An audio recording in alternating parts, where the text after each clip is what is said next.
In a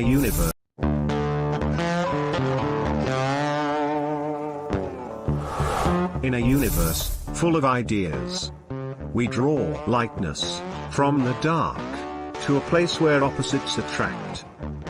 Right meets left, positive touches negative, sparking an explosion of truth.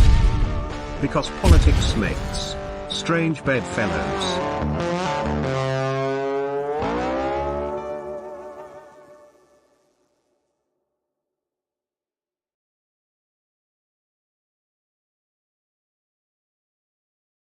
Good evening, everybody, and welcome to Strange Bedfellows, episode 18. I'm your host, Lori Spencer. Rick Walker is finishing up Maverick News as we speak, and he'll be joining us soon. We're going to do something a little bit different tonight. In light of the world situation, we decided we wanted to have a discussion about the Israel-Palestine conflict. And, this war, the Israel-Hamas war, is the deadliest of 5 Gaza wars for both sides. The Hamas-run Gaza Health Ministry said yesterday that 4,137 Palestinians have been killed, more than 13,000 others wounded. More than 1,400 people in Israel have been killed. In addition, 203 people were believed captured by Hamas during the incursion on October 7th, taken into Palestine. That's what the Israeli military says. Now, the release of 2 American hostages yesterday is hopefully the start of more to come. A number of foreign nationals among those kidnapped by Hamas, including many from the U.S., Mexico, Canada, Brazil, and Thailand. Information about the status, the location, the identity of all the hostages still remains pretty scarce. Some have been identified by their families who recognize them from online videos, sparking desperate pleas for their return. As this war swiftly escalates and Israel prepares for a full-scale ground invasion, the tragic human toll continues to mount. Tonight, on this special edition of Strange Bedfellows, we endeavor to understand both sides of this complex and emotional issue through the eyes of our 2 esteemed guests. The Palestinian perspective tonight will be explained by our friend Don DeBar, journalist and political commentator based in New York. He covers international relations and U.S. government, law, and politics for Pacifica Radio, Russia's RT television, Iran's Press TV, and, of course, the Maverick News Channel. You've seen him here several times. Israel's point of view will be represented in the second hour by Arkady Itkin. He's a civil litigation attorney in California. He grew up in Israel and served in the Israeli Defense Forces between 1994 and 1997.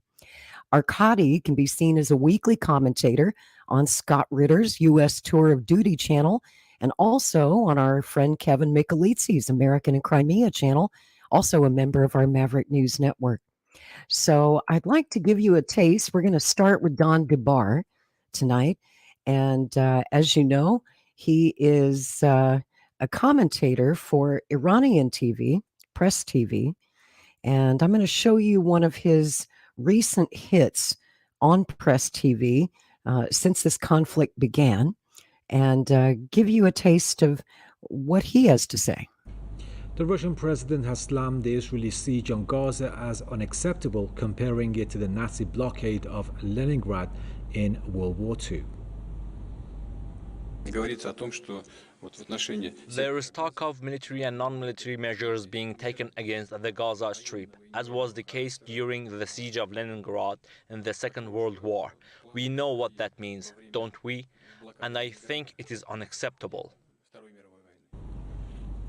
Putin called for a negotiated resolution to the crisis. He said it's hard for anyone to agree with the ongoing measures taken by Israel against the besieged territory. Putin also said a ground invasion of Gaza by Israeli forces would lead to serious consequences and what he called absolutely unacceptable civilian casualties. The Gaza Strip has been under an Israeli blockade since 2007, causing a humanitarian crisis. The situation deteriorated even further this week after the regime imposed a complete siege on the territory, barring the delivery of water, food, fuel, and electricity. Israel has also now ordered more than 1 million people in northern Gaza to move out to the south as the regime masses tanks for an expected ground invasion.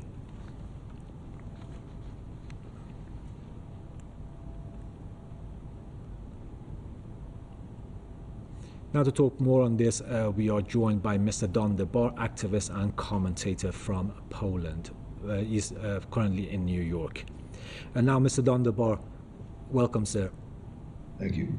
Now, various governments, it's been a week since the onslaught, various governments have warned over Israel's indiscriminate bombings. Now, Iran called for global action. Turkish president on Wednesday, he said that Israel is committing a massacre in the besieged Gaza Strip, and also China's envoy, to name a few, China's envoy said that he also called for an immediate ceasefire. And just recently, the Russian president has slammed the Israeli siege on Gaza. He called it unacceptable, and also he compared it to the Nazi blockade of Leningrad in World War II. I wanted to see your thoughts on that, sir.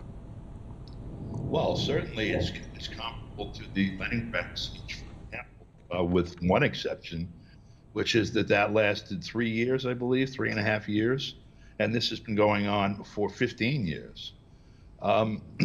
Americans don't really have an understanding of what Gaza is. And Gaza is about the same size as Manhattan Island, and it has about the same population as Manhattan. 13, 14 miles long, 5 miles wide, population of just under 2 million people. I think it's 1.7 in Gaza last count. You'll recall on September 11, 2001, 2 airplanes hit 2 buildings in Manhattan, and for that, the U.S. Constitution was suspended, with the Patriot Act still remains that way. Wars were declared that lasted 20 years in Afghanistan and Iraq. Libya was destroyed. Syria is still involved in a war. The United States went crazy over this. Gaza has endured aerial attacks on a piece of real estate with a population similar to Manhattan's since 2006, with air raids that go in and blow up whole blocks of buildings. And yet, when they stand up, I've been reading the last few days the memoirs of people who participated in the Warsaw Ghetto uprising in 1943, where Jews in Warsaw Ghetto, who were also walled in, by the way, 400,000 of them in a tiny area. They were deprived of everything. There were occasional forays beginning in the summer of 42, dragging them out to Treblinka, where they were executed. They finally stood up, and they did the same things that the people of Gaza have started to do to try to defend. When you take all chances and all hope away from people, when you're born into a prison camp and you see no hope, you get desperate. And for people to characterize the behavior of people who are trying to free themselves from a condition that, if it's not slavery, it's worse, from the comfort of their chair in America or Europe, it's not only immoral. That kind of behavior caused the gentleman who was in London in the exile Polish government to commit suicide a few days after the crushing of the Warsaw Ghetto uprising, because he couldn't tolerate the shame of being a human being that could watch these people be slaughtered and do nothing. And that's exactly what the world has been doing since the siege was declared on Gaza after Hamas won the election. And actually, that's what's been going on since 1948 in Palestine. Mr. Don DeBar, the Israeli military or the Israeli regime has asked Palestinians in the north of Gaza to move to the south, and they gave an ultimatum of 24 hours. Now we're talking about Gaza having a 2.2 million population. That's around 1 million people moving to the south in 24 hours. Is that possible? It's not possible. It's a genocidal move. It's illegal. If it were done by anyone else in any other part of the world, the United States would be declaring war on them before they push the first person out of place. It's not only hypocritical, it's a war crime, it's a crime against humanity, and it's something that no matter how long it takes, they have to be brought to justice for. Mr. Dondabar, also Hamas also said that Palestinians will not leave their homeland and will not allow the repetition of the 1948 Nakba. What other choice do they have? When you present someone with "you must fight me or you're going to die," it's really not a choice. Almost no one decides to die. What other choice do they have, though? The choice is to fight back. And then you have to ask yourself, looking around the region, and I understand it's a very dangerous situation. It's perfect that they sent the Gerald Ford carrier into the group, the U.S. Naval Task Force there. The guy who was stumbling through everything, now the U.S. is going to stumble through this whole situation. Everyone has to be careful that a match doesn't get lit that results in a global conflagration, because that is quite possible here. But on the other hand, humanity cannot allow this to happen and sit by and watch and do nothing. And I know, in particular, the governments in Qatar and Saudi Arabia and Bahrain, those governments, if the people there do not support the Palestinian people and stop this from happening, the people themselves will throw those governments over and act.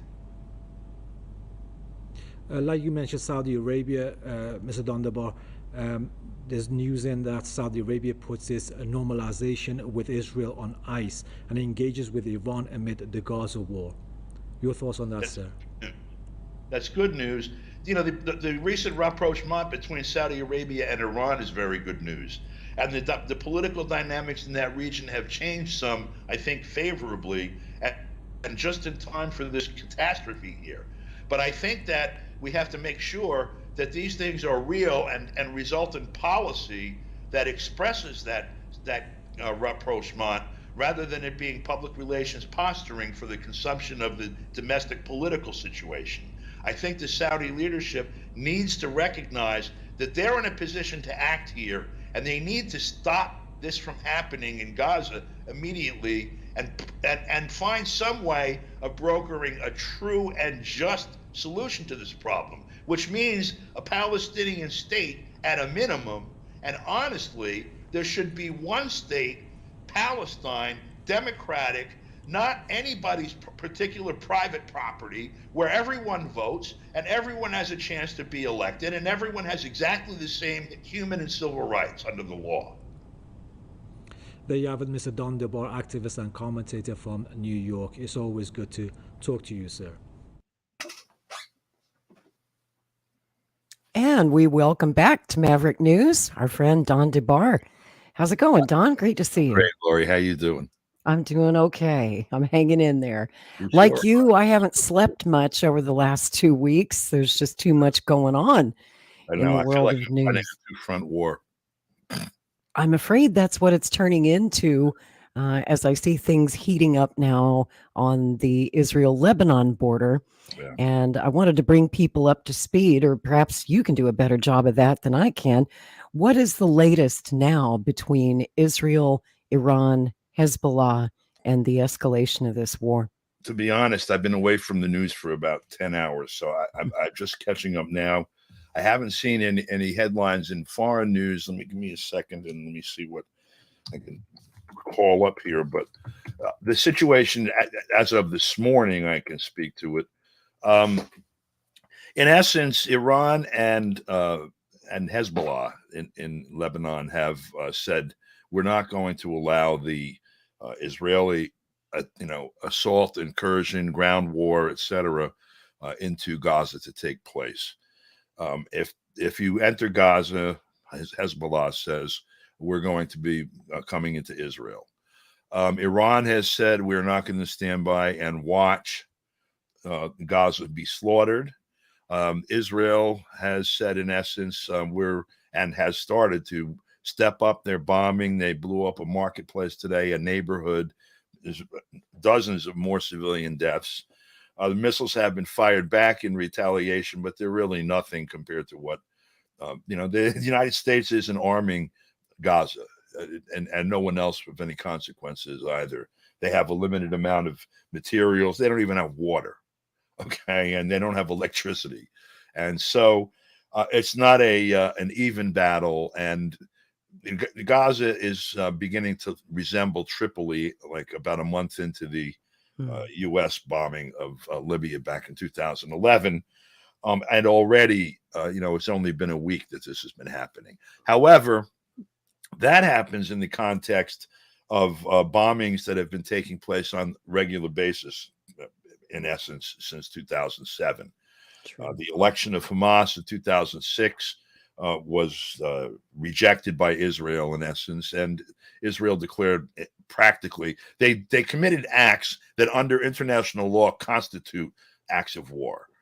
They cut off all traffic in and out of Gaza, whether people or goods and services, unless they were strictly under the control of Israel, even though the occupation of Gaza that had been taking place from 1967 until the formal end of it in 2005 had formally ended. In fact, the control over Gaza was actually deeper and broader after the election in 2006 than it was during the actual occupation. Interesting. And so, most places in the world refer to Gaza as the world's largest open outdoor prison camp. And the life in there has been like that. Some people that we both know on a number of occasions, from May Reed, Smith, Cynthia McKinney, a host of George Galloway, a host of others, have on a number of occasions attempted to bring supplies into Gaza that are not available because of the blockade: medicine, children's coloring books, sheetrock to repair the damage from bombings and whatnot. They, in some cases, the boats were rammed and destroyed. In other cases, the people attempting to do it were snatched on the high seas, which legally constitutes piracy, and then placed in prison in Ramallah, in Israel, and others. That was Cynthia McKinney and May Reed, for example.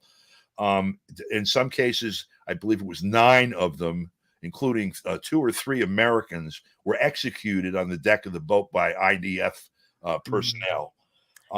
The grip on Gaza has, in essence, meant that people who were born there since 2006, so you have people that are now, what do you got, 14 to 3, 17 years old, 16 years old, have lived their entire lives inside of a prison.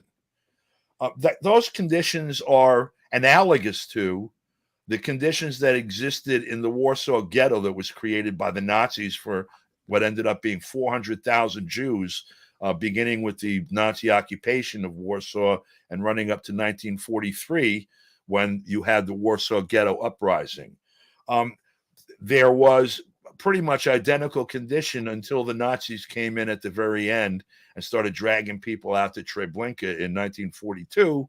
That was the final straw. And what people did was grab guns and Molotov cocktails and everything else they could cobble together and started killing Germans. Remarkably like what happened on October 7th. What happened on October 7th is a product of what happened leading up to October 7th, certainly since 1967, definitely since the blockade was imposed in 2007, and obviously, given the number of people that came from all over Palestine that ended up forced into Gaza, what's happened to Palestine since 1948. Right. And the latest update that I heard a few hours ago was that President Biden is asking Israel to back off, to stop the attacks on the Lebanon border.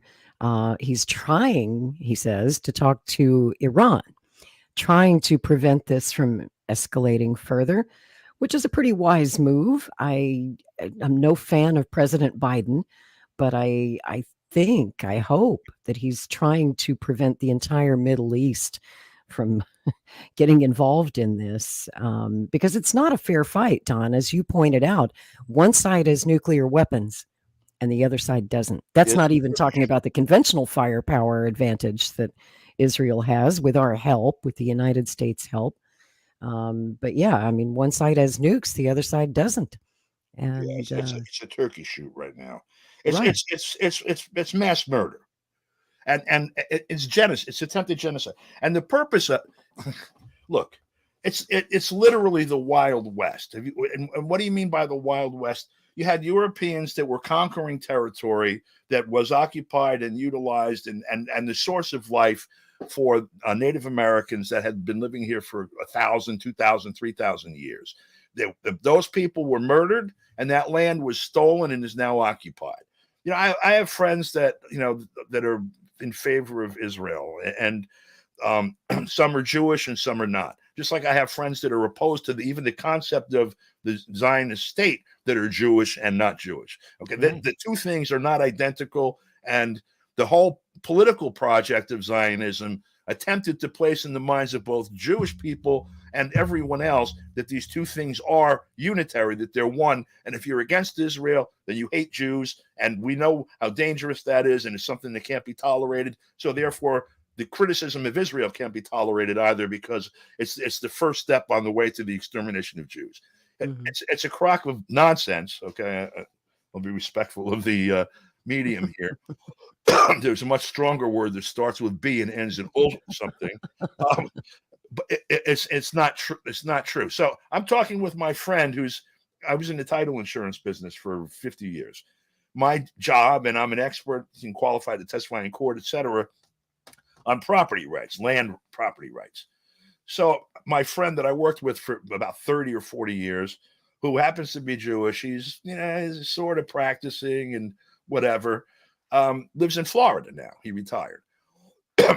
He has a list of, on Facebook, and he's, defending Israel. And there's one person there. I'm challenging their claim. It's basically, I'm saying this is a European settler state that practices apartheid against people that don't fit into their definition of Jewishness, even Jews, people who identify as that, and that this is, bad, and that they have no claim to this land. And she said, we were given that land, and that was our land, I forget, 1,000, 2,000, 3,000 years ago. And they've been gone since.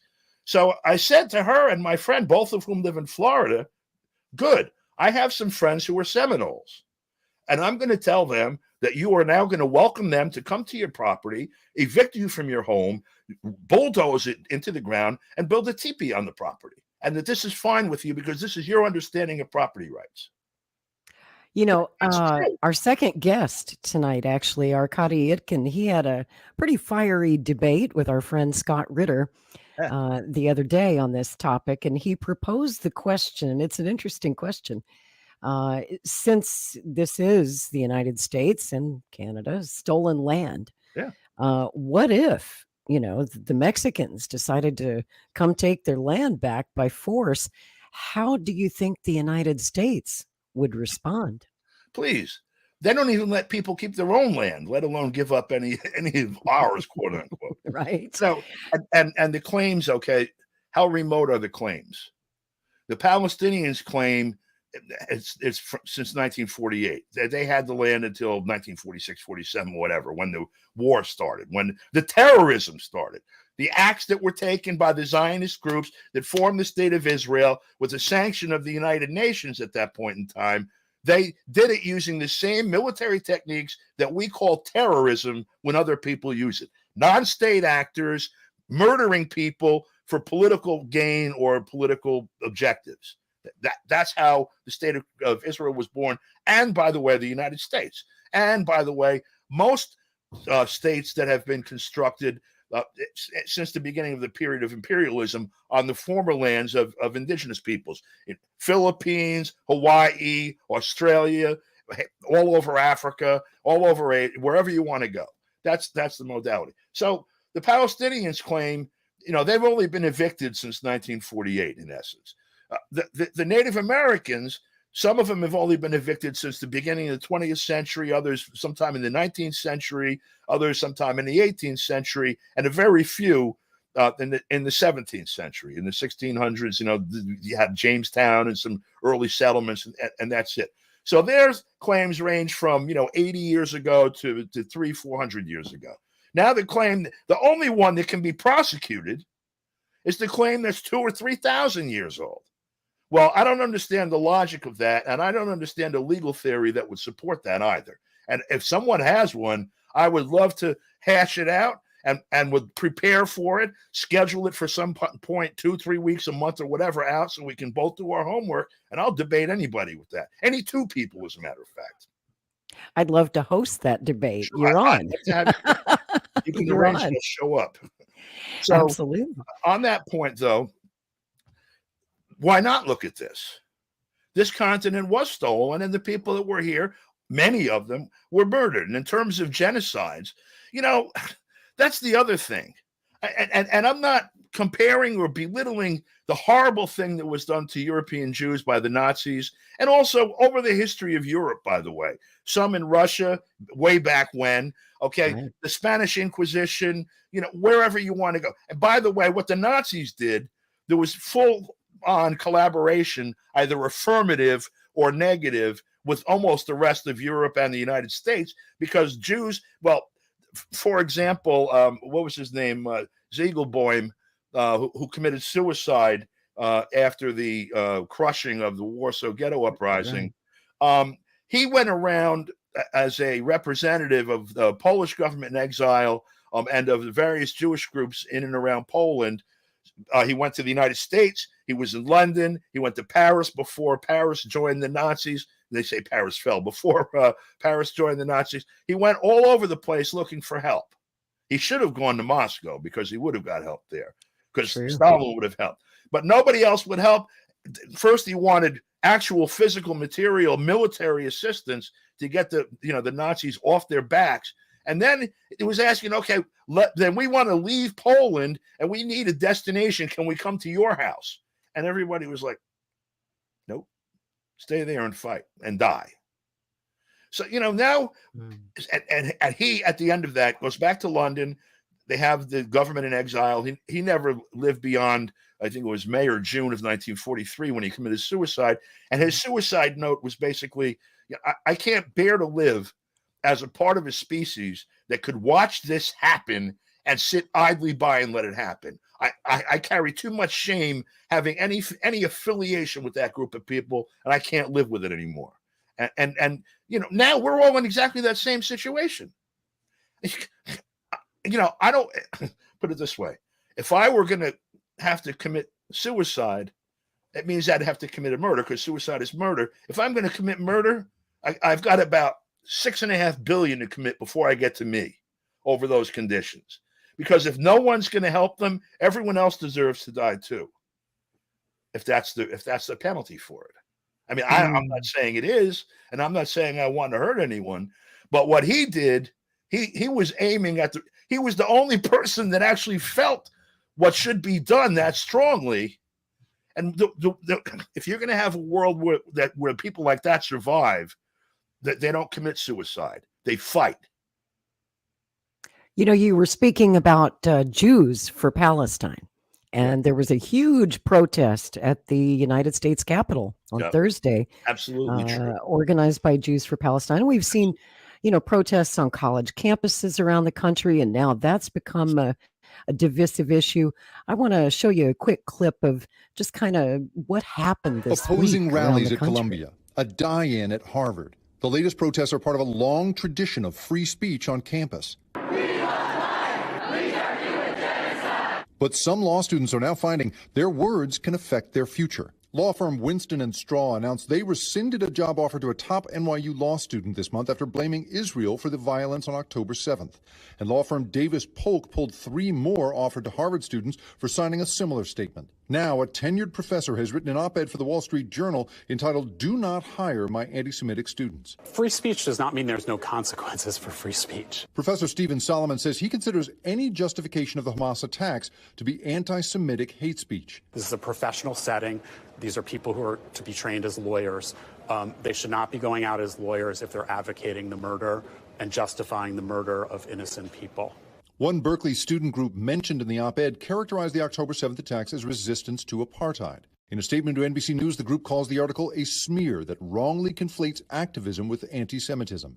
Some students unaffiliated with the group say they are concerned about the precedent. I think regardless of which side you support, I don't know that professors should be encouraging it to dissuade you from potential employment. Professor Kenneth Stern runs Bard College's Center for the Study of Hate. When you start drawing lines of saying what speech is permitted and what speech isn't, that's a horrible thing in society in general. And these are academic institutions. These are academic institutions. The whole point of an academic institution is not to be the State Department. Tonight, a debate over free speech and whether a student's public stance on a controversial topic should cripple a career before it even begins. Thanks for watching. Stay updated about breaking news and top stories on the NBC News app or follow us on social media.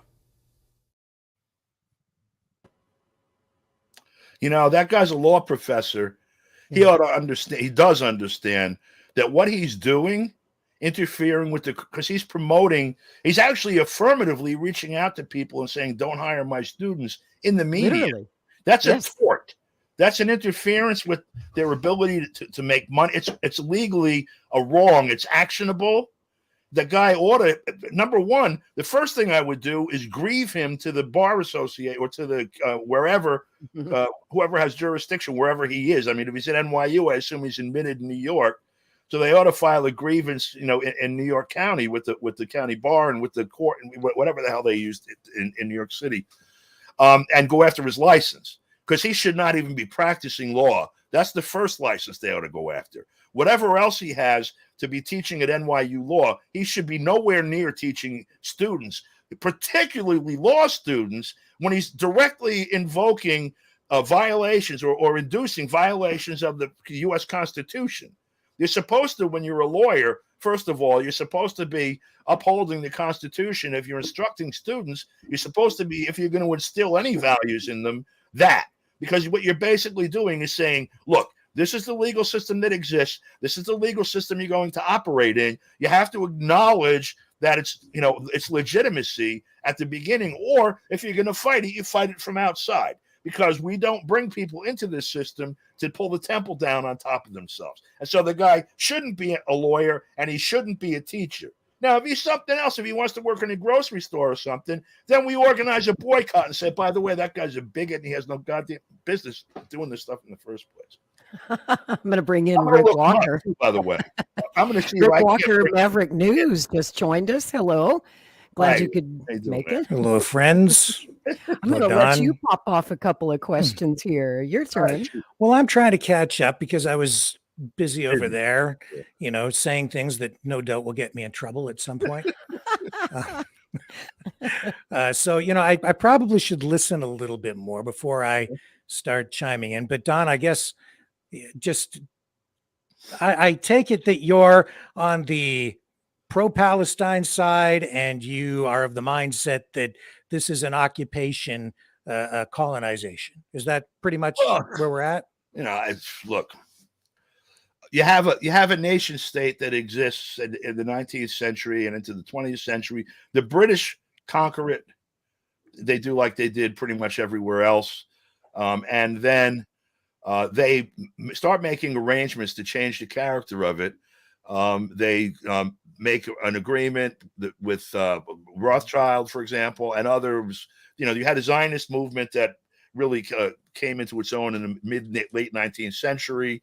And the purpose of the Zionist movement was to get Jewish people to move back to the Holy Land, quote unquote, the Israel, you know, that the greater area there really, and to settle it and to set up a state that's a Jewish state, a Jewish homeland in essence.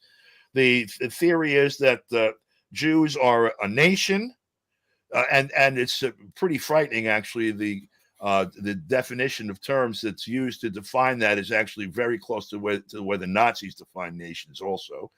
And that consequently they were a people, a nation without a state, and they didn't accept the legitimacy or even admit the presence of the people that lived in what was then called and shown on maps everywhere as Palestine as being people, because basically the slogan was a land without a people and a people without a land. And that was supposed to be the marriage that would happen with the creation of a Jewish state on that land.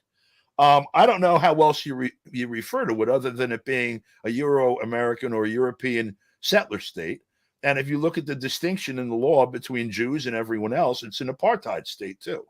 It resembles South Africa more than anything else, including the Palestinian lands resembling the South African, what did they used to call homelands? So I guess you view what the situation is in North America in much the same way in Canada and the U.S. with First Nations? Except for, look, my background is in real estate property rights. I'm an expert in property rights for land. I was in the title insurance business for 50 years. Every day of those 50 years, I analyzed people's, the records of people's rights in real property. I prepared insurance contracts that I listed the state of them in a report, said this is who owns what, this is what they can do, these are the liens, these are the easements, these are the things that are diminutions of those property rights here, there, etc. And so you can buy it or take a mortgage on it or whatever, knowing that that's the set of facts that apply to it. Here's an insurance policy. One, if there's some flaw in our presentation of the facts, we will litigate it or pay off whoever has that interest to get it, to secure it and match it up to what you had. And if we're unsuccessful, we will pay you. And I wrote, I don't know, billions of dollars worth of insurance contracts doing that.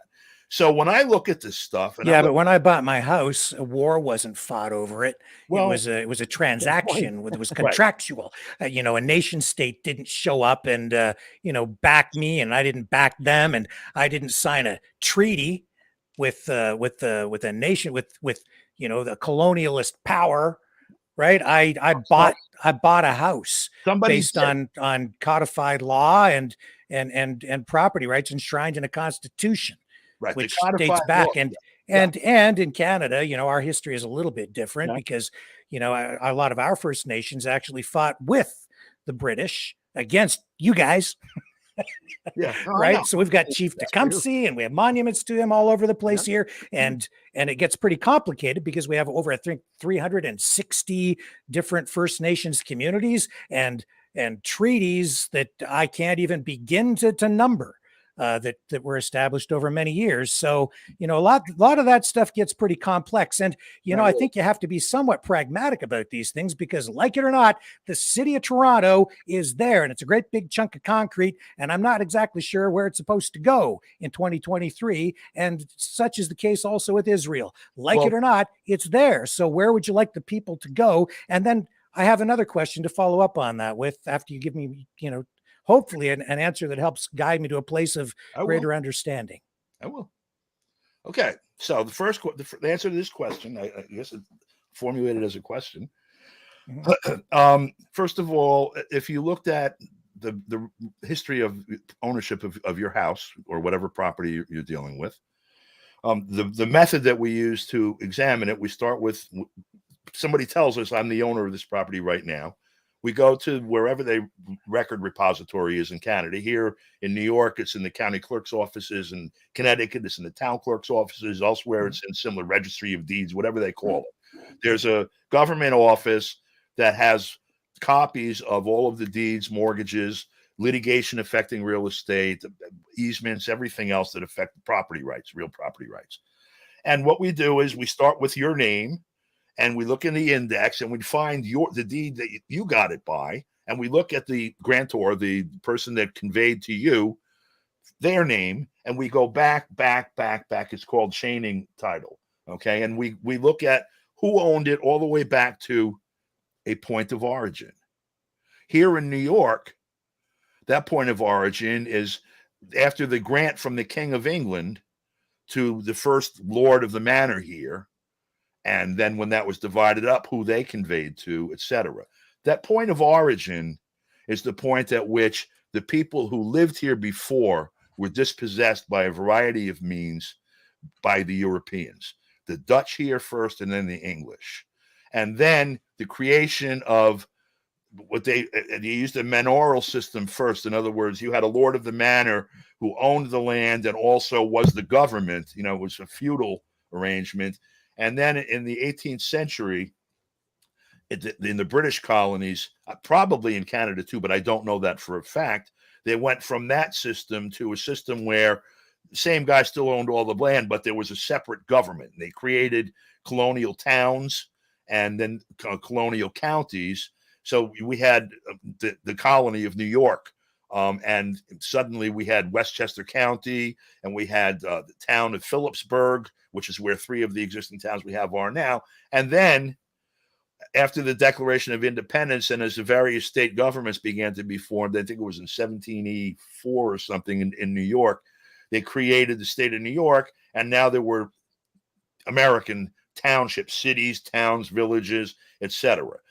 And while so you had what happened was you had government and ownership were all in one. That's what was seized from the people that were here, and that was the point of origin. And then that changed over a period of 50 to 100 years in this part of the country, in the eastern, this 13 colonies part of the country, and ended up with something pretty much by 1795 that resembles what we have now. Well, it goes back further than that, Don. It goes back to 1493 and the doctrine of discovery. Well, yeah, this is the Pope basically parceling the Western Hemisphere up between Spain and France with, that's why we have Brazil speaking Portuguese and the rest of it speaking Spanish pretty much. And the doctrine of discovery that said, in essence, if Christians find lands, anywhere where there are non-Christians or heathens, I forget what word the Pope used in that, then you can claim those lands and peoples for Jesus Christ and the church and yourselves, by the way, in the process of doing it. That doctrine of discovery was, in essence, a declaration of war on the rest of humanity. It was a sanctioning by the, holy part of the remaining of the Holy Roman Empire and the other ascendant capitalist states in Europe to murder everyone and steal their land. And that's what was done. That's what was done in this continent and in South America and Central America and Australia and in New Zealand and from here to as far as they could reach. And they reached, Magellan went all the way around the world. The property rights that you hold are based upon a land theft that took place sometime probably in the 17th or 18th century.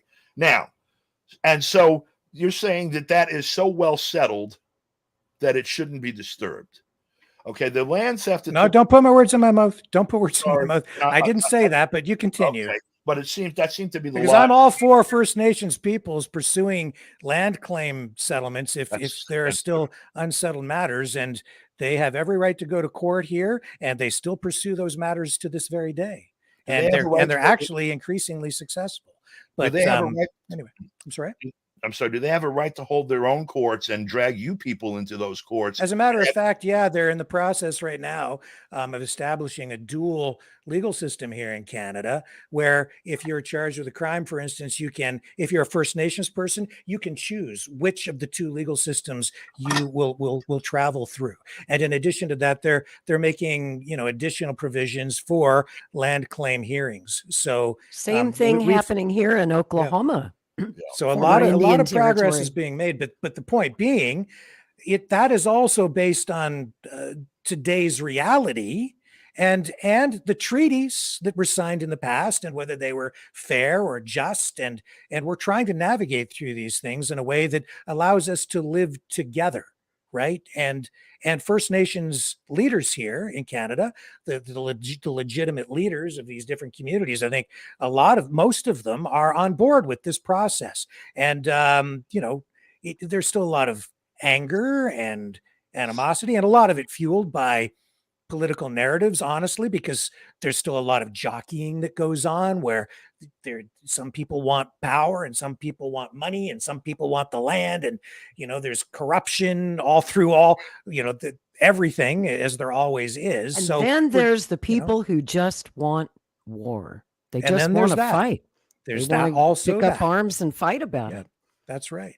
Yeah. But I think we've made a lot of progress on that front. And we're dealing. I mean, here's my follow-up question, Don. When are you going to turn over your house and leave? Whenever. Listen. All right. First, let me address some of what you just said, and I'll come to that. Trust me. Yeah. Because I've been raising the same question. Actually, it's difficult. I mean, it's not. I'm not trying to be smart about it. It's I understand. What are we going to do? Contradiction. I understand it. I understand it very well, as a matter of fact. And I've been asking the same question of people that are supporting Israel. Mm-hmm. I just was telling Lori this. I have some friends that also were in the same business I was in, as a matter of fact. And I asked them. They live in Florida, if what was done in Israel in post 1948 on a claim that's remote as 2,000 or 3,000 years, however long Jews were pushed out of Palestine into the diaspora. Okay, that is the most remote claim out of all the ones we're discussing. The Palestinians were kicked out in 1948. The Native Americans were kicked out anywhere from 80 years ago to 200 or 300 years ago. And the Jews were kicked out a millennia or 2 years ago. So in terms of looking at actual property rights, the ones that have vested the most in terms of an adverse claim would be the people who took a claim to Palestine. And then the next one would be the Americans, and the weakest claim are the people who just evicted the Palestinians from what they now call Israel. That's basically how things would play out if it were a regular land claim. And the underlying theory, because how well established is the fact. So what do you mean by a regular land claim? Are you talking like a real estate deal? No, not real estate deal. I'm talking about ownership of land.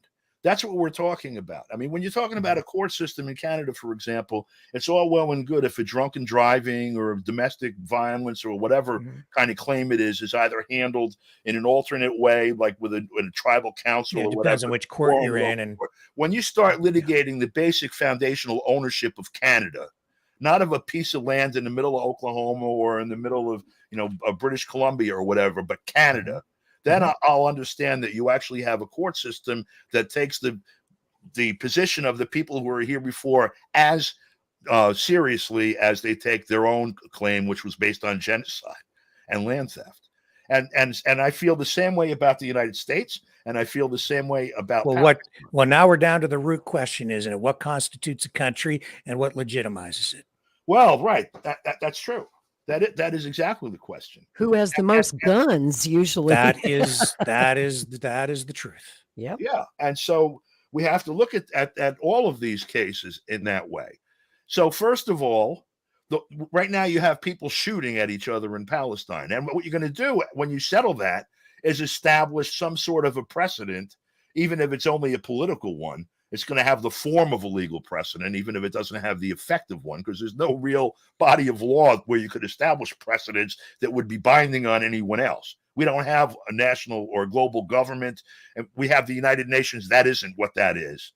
Unless you rewrote the charter and installed this particular thing that happens that solves that problem in Palestine into the UN charter, that wouldn't bind anyone else to do the same thing. Well, but I would say that to legitimize any sovereign nation state, you need to be recognized by other nation states so that they recognize your sovereignty. Otherwise, they would say, screw you, we're just going to come in and invade you. We're not going to trade with you. Or, in order to have normalized relations, other nation states need to recognize you.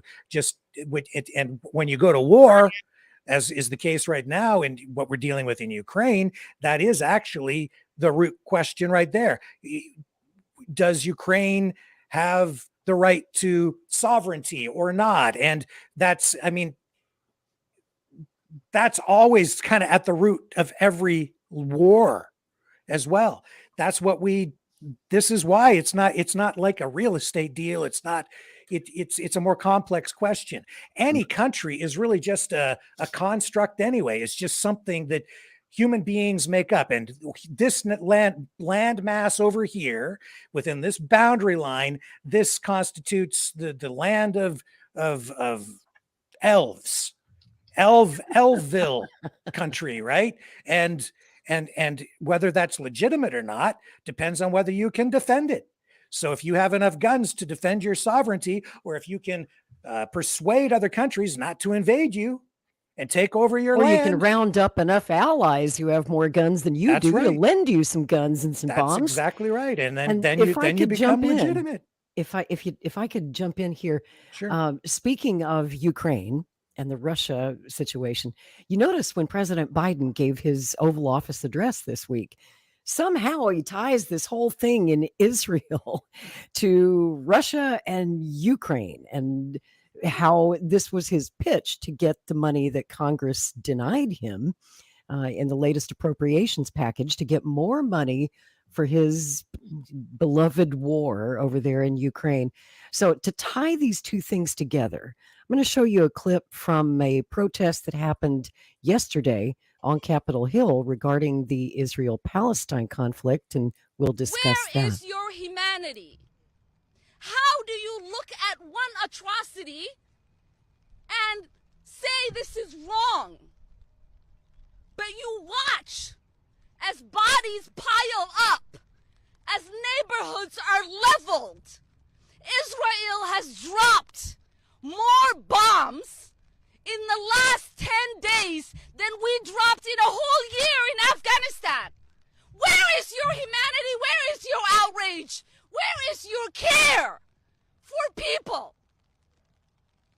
How is it that we have a president who is talking about releasing hostages, who is talking about getting American citizens out of Israel, but could not get himself to say, I want to save and work to save the hundreds, thousands of Americans is stuck in Gaza?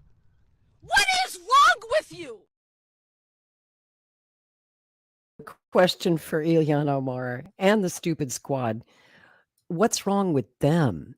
Where was their outrage? Where was their humanity when they kept voting and continue to vote time and time again to send more money and more weapons to Ukraine? Where's their love for the innocent Russian people and civilian Ukrainian people who have been slaughtered in this war? It seems very, shall we say, situational integrity to me. Don, what do you think of all that? I know you're not a big fan of the Squad. Yeah. There, other than what you're describing, which is there's assent to what's been happening. You have a condition in that where 14,000 people were murdered by the government. Well, first of all, you have a government that was installed by the United States in Ukraine. Yep. The United States dropped $5 billion. Vicki Newland boasts about it in a presentation she made in front. I forget who the hell was in front of. I have a recording of it. I can dig out if you want it. In essence, they took $5 billion of federal money and they leveraged, because they got money from Soros and other more billions. They built in Western Ukraine a communications infrastructure, TV stations, radio stations, print media, massive effort, and propagandized beginning in 1991, 2, 3, but the $5 billion happened a couple of years, but 2 years and forward to 2014 coup. That in essence, Ukraine means borderland. Okay, Ukraine it sits at the border. The way it's termed by academics, it's a civilizational divide. What you can see, though, you have people that look to Germany, Poland, and the old Lithuanian Empire, whatever you want to call it. Historically, Roman Catholic or not Orthodox, living on the western half, and you had people that, in essence, most of that was part of Russia for most of its history. Russians lived there. They're Orthodox. And so this is like, in Hitler's terms, which is the way the academics here in the country now refer to this whole history, by the way, here, not just in Ukraine or the Canadian the parliament or whatever, but here. In essence, the civilizations that exist are the what the hell do they call the Russians? Are Eurasian. Mm-hmm. They impute to them an Asiatic mindset and genetic background and all of that. And Europeans, or even Aryans, some of them refer to them as. Yep. Certainly the people in Western Ukraine who have been touched by this propaganda effort, which was in the schools, it was in this massive media architecture, stoking the antagonisms historically that have existed between those two camps that are at a meeting point in Ukraine. If you look at maps of the elections in 2004, I think it was, and 2010 for presidential elections, which are the last ones that took place before the coup in 2014, you'll see that in exactly the same areas, and in actually a larger area, as the republics that seceded from Ukraine in beginning in 2014 and then up until last year, that the vote, you have a yellow and a blue electoral map. That darkest blue area was larger than the area that seceded. They elected Yanukovych. the people in the western part of the country voted for Yulia Tymoshenko, and she didn't win the election. There was no question other than from Tymoshenko's people and some people in the State Department that election was valid. And the election in 2004 that the what's his name, Kuchma won, and Yanukovych lost by a very small margin, shows the same detail in the map. There were a couple of districts in between that swung one way or the other, like we see happen in the U.S. and in much of Latin America, in places where you have fairly divided either by ethnicity, race, other historical factors, two segments of a population that are sort of in opposition to each other. And you can't figure out from the outside really why, like looking at Democrats and Republicans. I mean, I don't believe Democrats and Republicans really hate each other so much over abortion rights and whatever the other code thing is, because almost everything else that their politicians offer in terms of policy is identical. There's 8 dissenters on aid to Ukraine, and Republicans or whatever that manifest in that thing with McCarthy. The overwhelming numbers in the House of Representatives are in favor of giving aid to both. Everyone in Congress is in favor of giving money to Israel whenever anyone brings it up. Because if you don't, you're out of Congress. You can ask Cynthia McKinney about that. You can ask Dennis Kucinich about that. They're not. It's not some personal thing. Here's what happened. In Cynthia McKinney's case, it was she wouldn't sign a written statement saying that she supports the state of Israel. She said, I'm a member of the U.S. Congress. I support the United States of America and everybody else I'm looking at from that perspective. Out.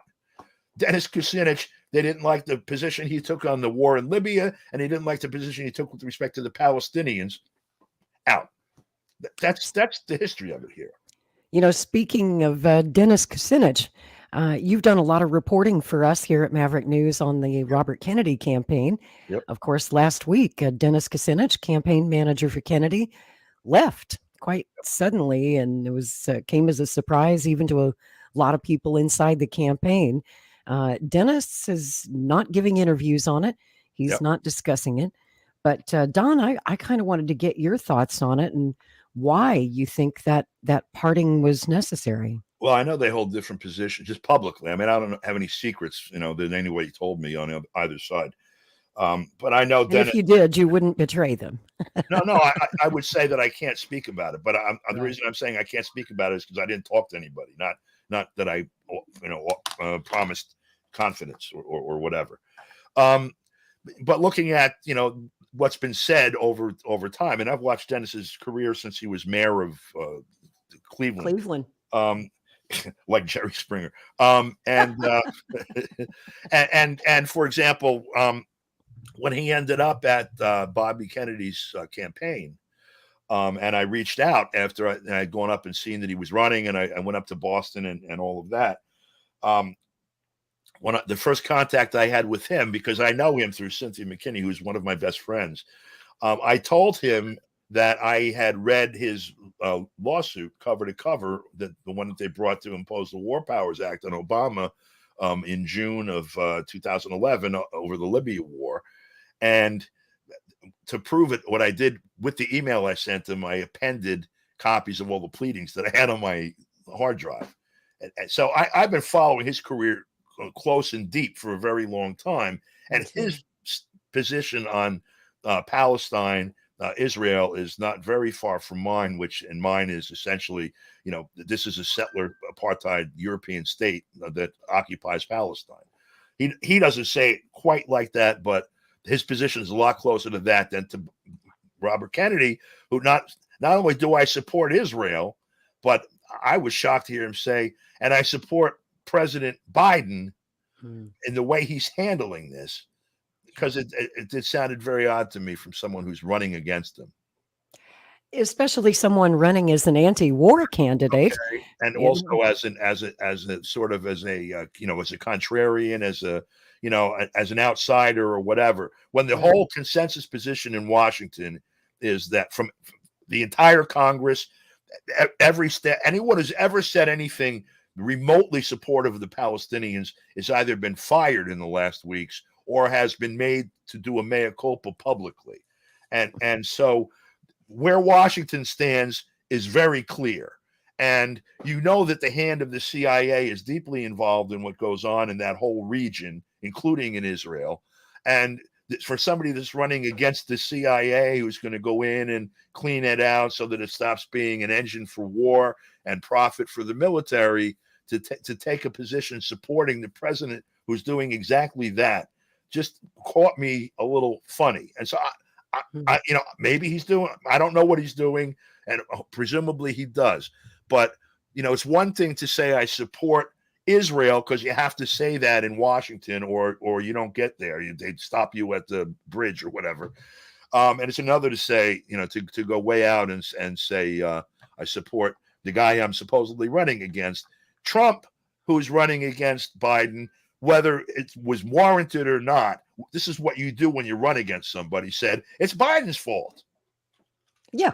And after Biden's speech, Trump put out a 3-page statement where he once again reaffirmed his support for Israel 100%. Well, he said he was born there too. Did you see that?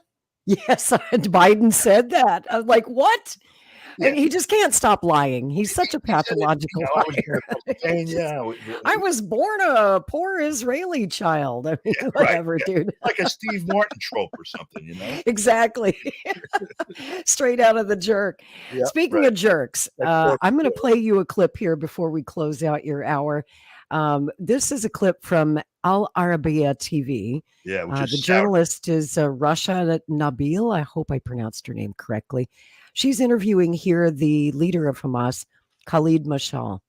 And I found this clip pretty shocking. You may have seen it. In this clip, he says that Hamas's terrorism is legitimate resistance. عملية من هذا النوع تقوم بها حماس. هذه ليست عملية عادية، هذه بمثابة إعلان حرب. وبالتالي البعض يقول كيف كانت حساباتكم لردود الفعل الإسرائيلية؟ نحن نشاهد ما يحدث في قطاع غزة من مأساة إنسانية كبيرة صح عليها سكان غزة. لا تمت استشارة الفصائل ولا استشارة السلطة ولا استشارة سكان غزة. أنتم اتخذتم القرار وحدكم. هذه اللحظة العبقرية التي استطاعت كتائب القسام أن تفاجئ بها العدو وكل استخبارات العالم، هذا كان ينبغي أن يكون في إطار ضيق. لكن نحن هنا لم نبتدع مقاومة جديدة، نحن في جو المقاومة. فحين تقوم بخطوة هو في سياق مقاومة مشروعة شعبنا اتفق عليها. أنت تتحدث في نقاط مهمة، تقول أن هذه مقاومة مشروعة من وجهة نظركم، ولكن ما شاهده العالم على شاشات التلفاز في العالم الغربي كان انتهاكات من حركة حماس ضد المدنيين الإسرائيليين، حتى أن الحركة وأنت مسؤول عن صورة الحركة في الخارج أصبحت تقرن بداعش. هذه تهمة طبعا افتراها نتنياهو، هذا والغرب للأسف متواطئ. الشعوب يا أختي العزيزة لا تتحرر بسهولة. الروس قدموا 30 مليون ضحية في الحرب العالمية الثانية حتى يتحرروا من هجوم هتلر عليهم. الشعب الفيتنامي قدم 3 مليون ونصف بني آدم حتى هزموا الأمريكان. أفغانستان هزمت الاتحاد السوفيتي أولا، ثم أمريكا بملايين من الشهداء. الشعب الجزائري 6 ملايين شهيد عبر 130 عاما. الشعب الفلسطيني مثل كل شعوب، ما في شعب يتحرر بدون تضحيات. كيف تطالب الغرب والعالم بأن يناصر القضية الفلسطينية، وما يتصدر المشهد الآن هي الممارسات التي ارتكبتها حماس باتجاه المدنيين الإسرائيليين؟ سيد خالد، أنت تعلم أن هناك تعاطف كبير اكتسبته إسرائيل من هذه المشاهد. هل في فكر وعقيدة حماس التعامل هكذا مع المدنيين؟ أنا قلت لك يا أختي العزيزة، حماس وكتائب القسام والأجنحة العسكرية تركز مقاومتها على قوات الاحتلال، على الجنود، لكن في كل الحروب يسقط بعض الضحايا من المدنيين، لسنا مسؤولين عنهم. وهل يمكن أن تعتذروا عما حدث باتجاه المدنيين الإسرائيليين خلال عملية 7 أكتوبر؟ والله اسمحي لي سؤالك، اسمحي لي مع الاحترام لك، الاعتذار ينبغي أن يطلب من إسرائيل. أنت سألتيني سؤال أنا أجيبك بوضوح. حماس لا تتعمد قتل المدنيين، تركز على الجنود. نقطة أول السطر. أنت قلت أن ما يقوم به حزب الله جيد ولكنه ليس على المستوى المطلوب. هل يفهم من تصريحاتك هذه أن حزب الله ومحور المقاومة خذلكم حتى اللحظة فيما كنتم تتوقعون منه من ردود؟ إحنا في فلسطين نقاتل، هذا موقفنا وهذا قرارنا.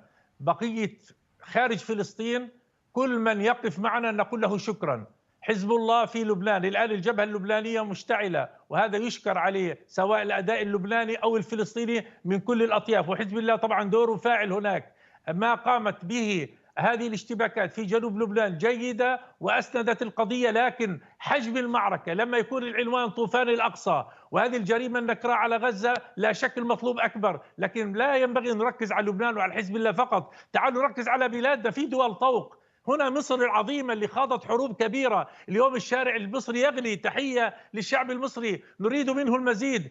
أطالب القيادة المصرية أن يكون موقفه أقوى وأقوى. ما هو المزيد؟ ما هو المزيد؟ هل تطالب يعني فيما يتعلق بلبنان وأنت تتابع هذا وتشاهده على وسائل التواصل الاجتماعي، الناس في لبنان تعيش وضعا سيئا، ليست في حاجة إلى حرب جديدة تكلفها المزيد من الفواتير. يقولون لك خالد مشعل يجلس في المكيف ويتحدث عن الحروب وعن الجهاد وعن الخروج وعن القصف.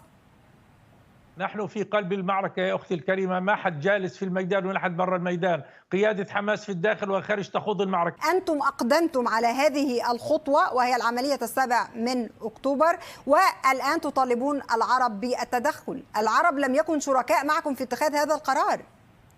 لا أحد في العالم العربي قال لمصر لماذا فاجأتينا بحرب أكتوبر، لأن أرض مصر سيناء كانت محتلة.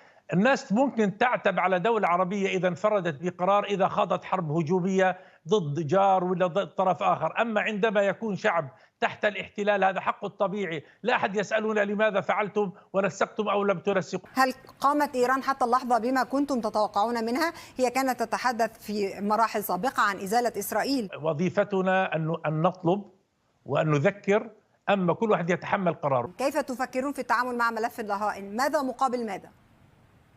أولا كما قلت هؤلاء أسرى، وقبل أن نتحدث عن الأسرى عندنا في أسرى عند العدو كما قلت في حوالي 5500 كانوا قبل، الآن 10,000. إسرائيل تجمع كل يوم 100 و200 وآلاف من الضفة الغربية. فبالتالي باختصار القانون عندنا يعني خلص أسرى مقابل أسرى. إحنا كان شاليط أخذنا به 1000 وزيادة، اليوم عندنا عشرات من الضباط والجنود، وإن شاء الله سنبيض بهم السجون وكل أبنائنا وبناتنا في السجون من جميع الفصائل إن شاء الله.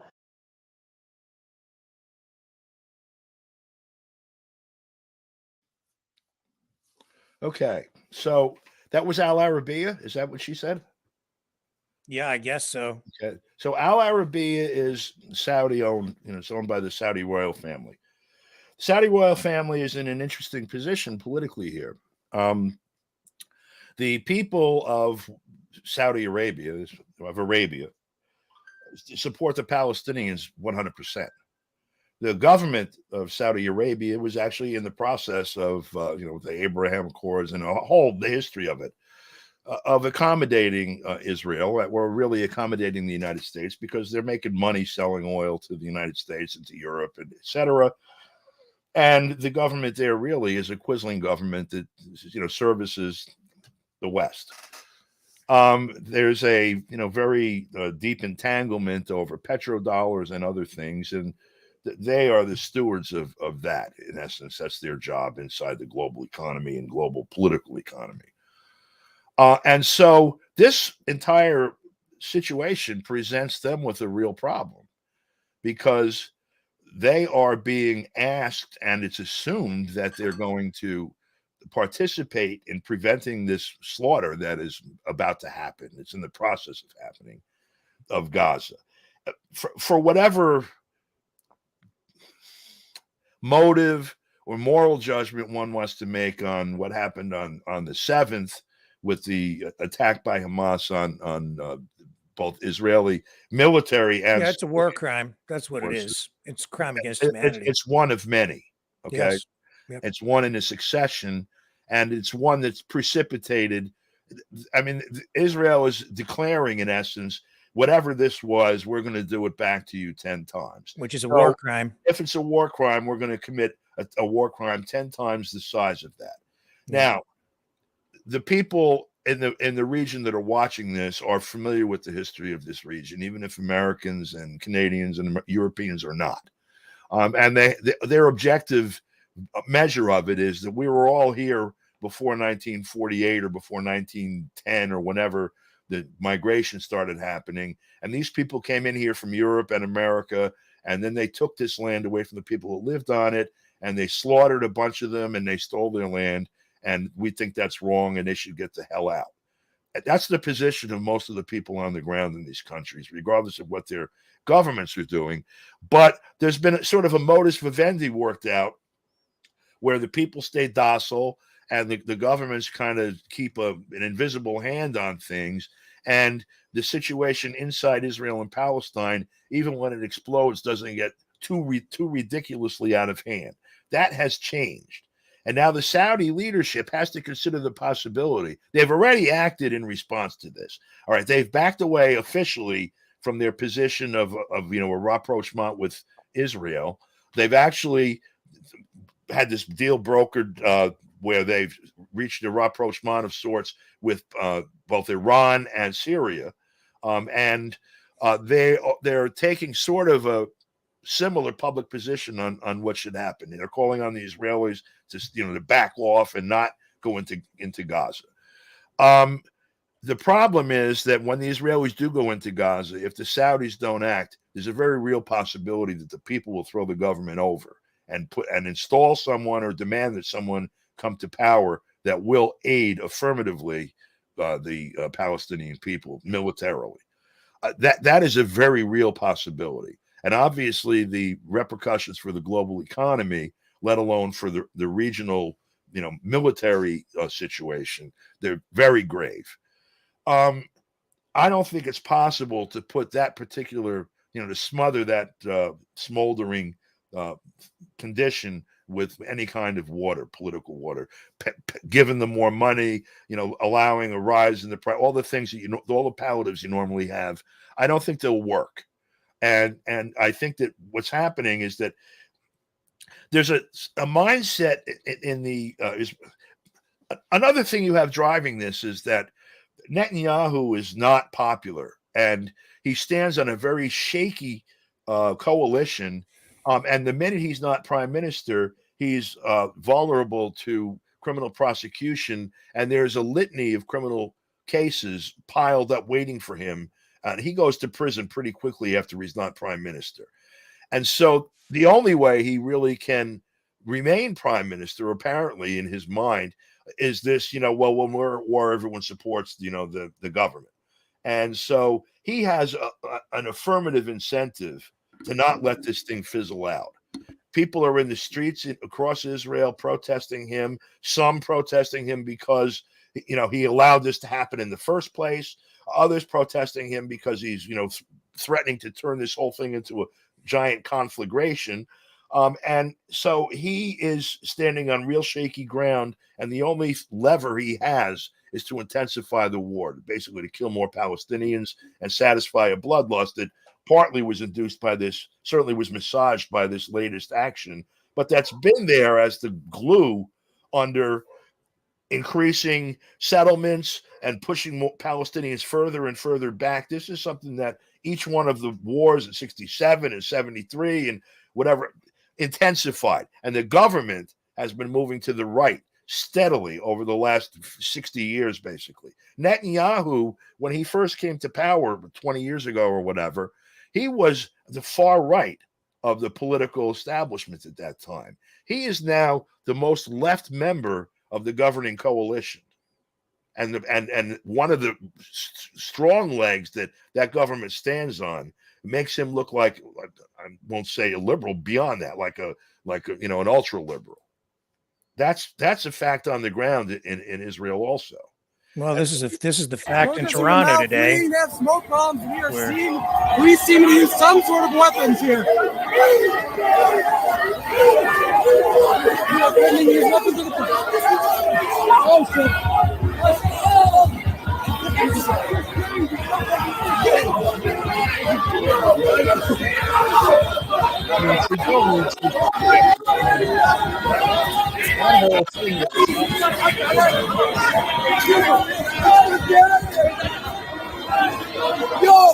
The funding fight in Congress.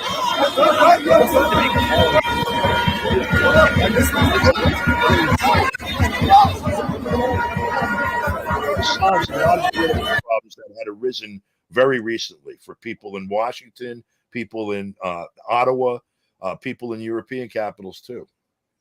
Yeah, well, they were trying to breach a police barricade so that they could get onto the Gardner Expressway and block the highway, I guess. So things got a little out of hand. It got pretty heated there in TO today. And there was a much larger protest down the road, huge, much bigger than the other protests that I showed on our channel earlier this evening. Another massive protest. I don't know, Don. Things are getting pretty unstable here. Yeah. Unfortunately, guys, we're going to have to put a bookmark on that and continue this conversation. Our second guest has arrived, and in fairness, I do want to give a full hour to Arkady to hear the Israel position on this. Go for it. So, and Don, my best to him and you guys. Thank you very much. Thank you Don. so much, Don. I challenged you a little bit there, just a little, but I respect I respect your views, sir. It's fine, brother. I'll catch up with you guys soon. Always a pleasure. Same. Thank you so much, Don. See ya. Have a great night. Bye-bye, guys. Bye now. And I'd like to bring in our second guest, Arkady Itkin, a friend of mine that I met over at the U.S. Tour of Duty channel with Scott Ritter. How's it going, Arkady? Great to see you. How are you? Thank you for having me, guys. I don't have nearly as much to say as Don, but hopefully it will be useful and thought-provoking. Oh, I bet you do. Well, when you debated Scott Ritter, you hardly got a word in edgewise. So I wanted to bring you in. It's hard to debate Ritter. He talks very loud and very forcefully, and yet you defended your position so very well. And I thought it would be a good way to get this conversation rolling, to show people a little clip of that debate. Now, this was like a long debate. You and Scott went at it for about 2 hours last week. And if anybody missed it, I'm going to give you a taste of what went on. And boy, this was pretty hot. Take a look, guys. And also want to let you know, we have another podcast on Monday nights called Scenes from the Evolution. And one of my co-hosts is Arkady Itkin, who is a veteran of the Israeli army, and he'll be joining us now for a debate with Scott. Now, this we didn't really plan this or organize this. It's going to be very informal, and I don't even know how Arkady feels about this article that was just published, but I do know a few days ago, Arkady mentioned to me that he disagrees with some of Scott's first comments and tweets. For example, there was a tweet that Scott posted on October 7th, blaming it on Bibi Netanyahu, and Arkady had some objections to that, both I think in terms of both tone and content, but I'll let Arkady explain. Before we get to today's article, what was it that initially upset you the other day, Arkady? I don't know. I have a lot of respect for Scott. Hello, everyone. And I felt like he's happy about what's going on. I'm sure he's not, but I almost felt like some kind of bloodthirst in the tone. And so that initially upset me. And as someone who really likes to provide context into the Russia-Ukraine conflict and telling all of the world that Putin didn't just wake up one day and did what they did, I wanted to hear some context about Gaza being open for many years and being closed and all the horrible things that Hamas has been inflicting on their people in Gaza and on Israel and keeping them oppressed and wasting their aid on God knows what instead of turning Gaza into Singapore, which it could have easily become. And I'm saying all that without justifying all the horrible things to which Palestinians have been subjected to. And I have a few other specific disagreements with what Scott said in his recent streams that I could share on demand. All right, I demand it. What? Please be specific. Okay, so Israelis don't call Palestinians animals, okay? So except a few psychos, extremist settlers that most Israelis don't like either, we only call Hamas and other terrorist animals, because that's what they are. They're monsters. They do terrible things, and it doesn't achieve anything. Palestinians have legitimate grievances with Israel, but the majority of them are of course not murderers. There is a reason Gaza is closed, by not only by Israel, but also by Egypt, and Jordanians don't seem to be welcoming them either. Gaza used to be open. Israelis used to go there, shop there, vacation there, without addressing whether Israel stole the land or not in 1948, whether they have the right to exist or not. They don't enjoy keeping Gaza locked up. They feel like they need to. It's a terrible situation, and Israelis don't enjoy it. It's a huge burden on them financially and militarily. Now, a lot of people, I think, including Scott, recommend a two-state solution. My question is very simple. How do you create a two-state solution when you have a group within Gaza, with whom even the West Bank doesn't agree, who say we don't want two-state solution, we don't have equality, that's not enough, no deal, from river to the sea, Palestine is going to be free? What is your solution if you had it your way? That's my first question. My second question is, if Mexicans decided to say that we want our land back, and they started walking through our border and blow buses up and stab random people and blow up, they have the rightful right. What would America do? Would they fly over Mexico and start bombing them, trying to minimize collateral damage? What else would they do? I don't know. All right. Before you respond to that, Scott, the other day you probably remember, I can't remember if it was a military leader or a politician who was widely quoted as calling either all Palestinians or Hamas terrorists animals. And I asked you that question. I said, Scott, are you sure he's referring to all Palestinians? And you said, yes, you think he is. Nonetheless, I think Arkadi's point is he doesn't necessarily speak for all people. But how would you like to respond? Well, first of all, I would say that nobody speaks for all people. That would be sort of the say. But he is. Let me ask this to Arkady. When you heard that statement, did you immediately call whoever you have contacts with in Israel and demand his resignation instantly? Did you immediately call somebody and say that man speaks for all of Israel and he just humiliated us by articulating a cognizable war crime? Because that's what he did. Did you ask for his resignation, or did you do what every other Israeli did and sit there and say, hell yeah, bring it on. It's time to get revenge. And my gut feeling is, I mean, I'll let you answer for yourself, but having not heard anybody else in Israel demand his immediate resignation, my gut feeling is that most Israelis, overcome by the emotion of what happened on Saturday, were like, yeah, bring it on. It's time. It's payback. Payback. And that's the feeling I get from the Israelis right now. They want payback. The problem with payback is payback, the way it's being done right now, is a war crime. And there's no way to justify a war crime. Never. Eder, if I ever hear anybody say, we get to do this because of what happened to us, I say you've lost all moral authority at that point in time. A war crime is never justified, and professionals should know this. But what specifically is the war crime, Scott? Calling people animals or something else? Collective punishment is the war crime. No ifs, ands, or buts. They are bombing the living shit out of 2 million people. They are slaughtering innocents, and they know this. Look, Arkady, I don't know what you did in the Israeli military. I don't know what it was. I worked with Israeli intelligence, and I have a lot of respect for the professionalism of them. I will tell you right now that they know damn well that Hamas ain't occupying the 6th floor of the apartment building that they occupied back before this conflict. They know that Hamas went underground. They know that Hamas isn't teaching a class in the university. And yet they blew up the university. They leveled it. They leveled the apartment blocks, and they're killing thousands of people, hundreds of children, as part of collective punishment. They are trying to create the conditions to compel 1 million Gazans to flee North Gaza so that Israel can move in. It's a war crime.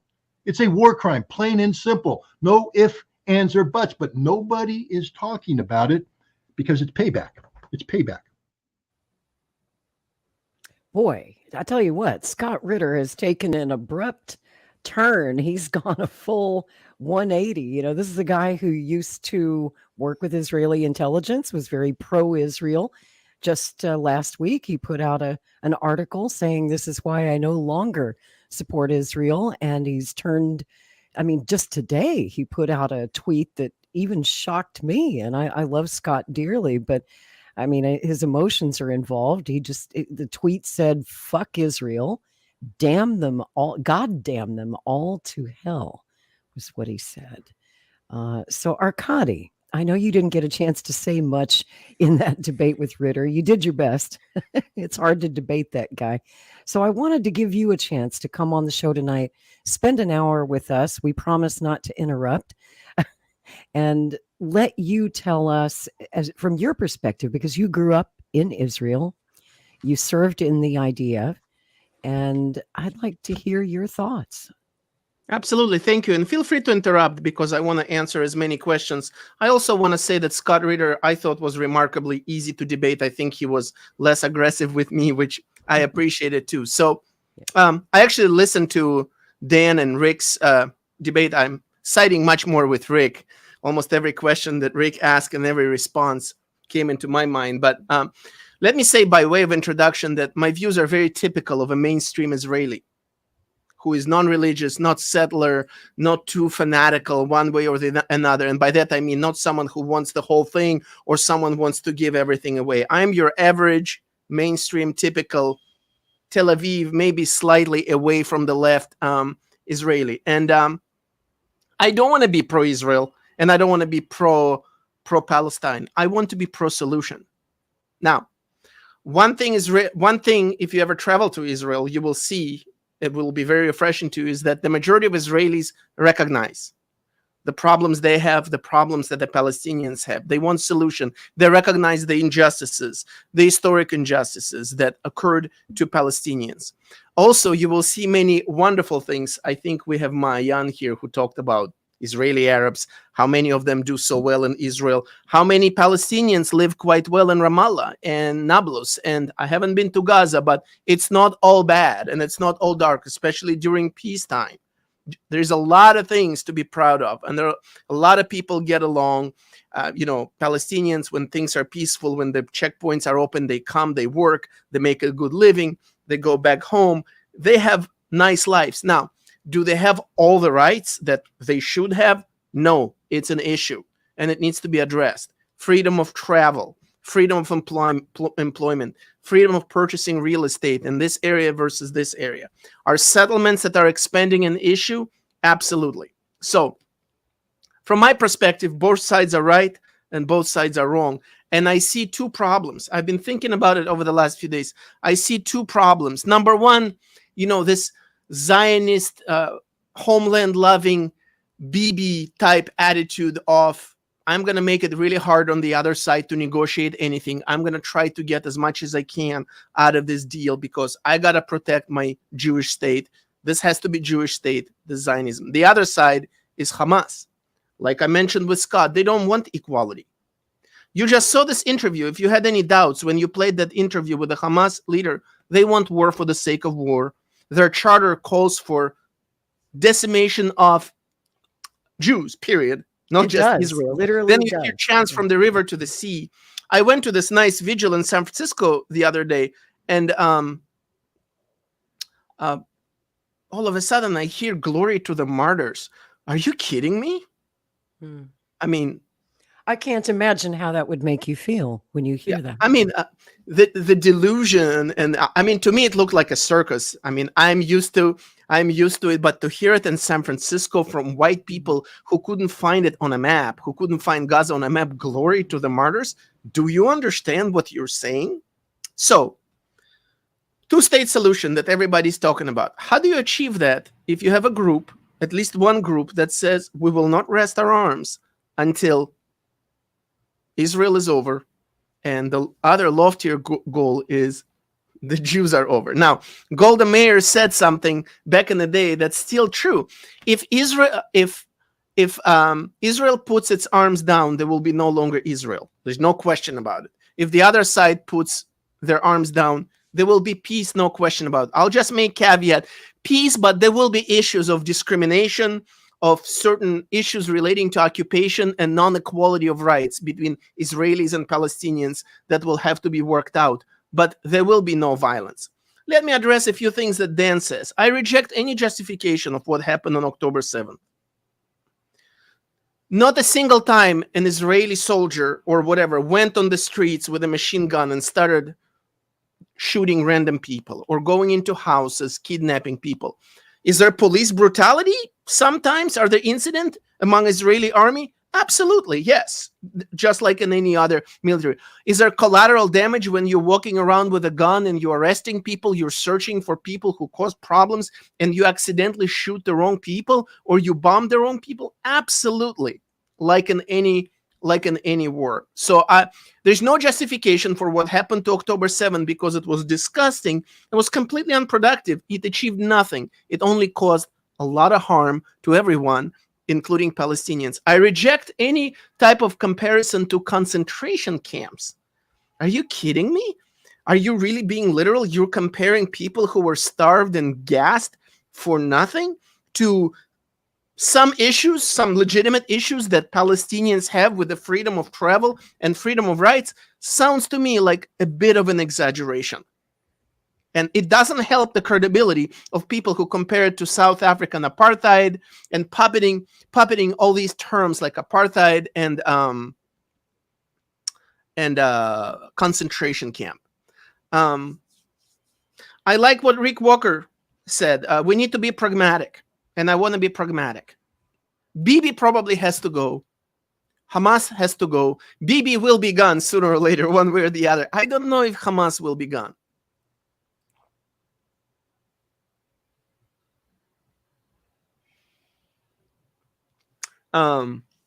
Let's see what else I wanted to address.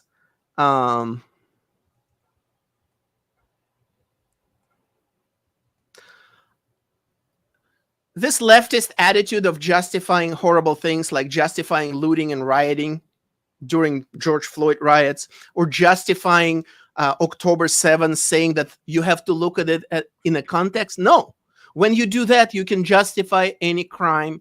And I'm against it. I don't want to justify crimes. Now, let's look at what Israel does. What are the options? One option is to do nothing after what happened.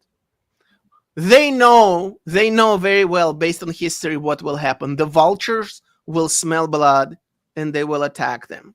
The other option is doing what they're doing now. I'm not sure what it's going to achieve. Is that a good strategy? I don't know. Apparently, that's what countries do when something like this happened. That's what we did during 9/11 on a much larger scale.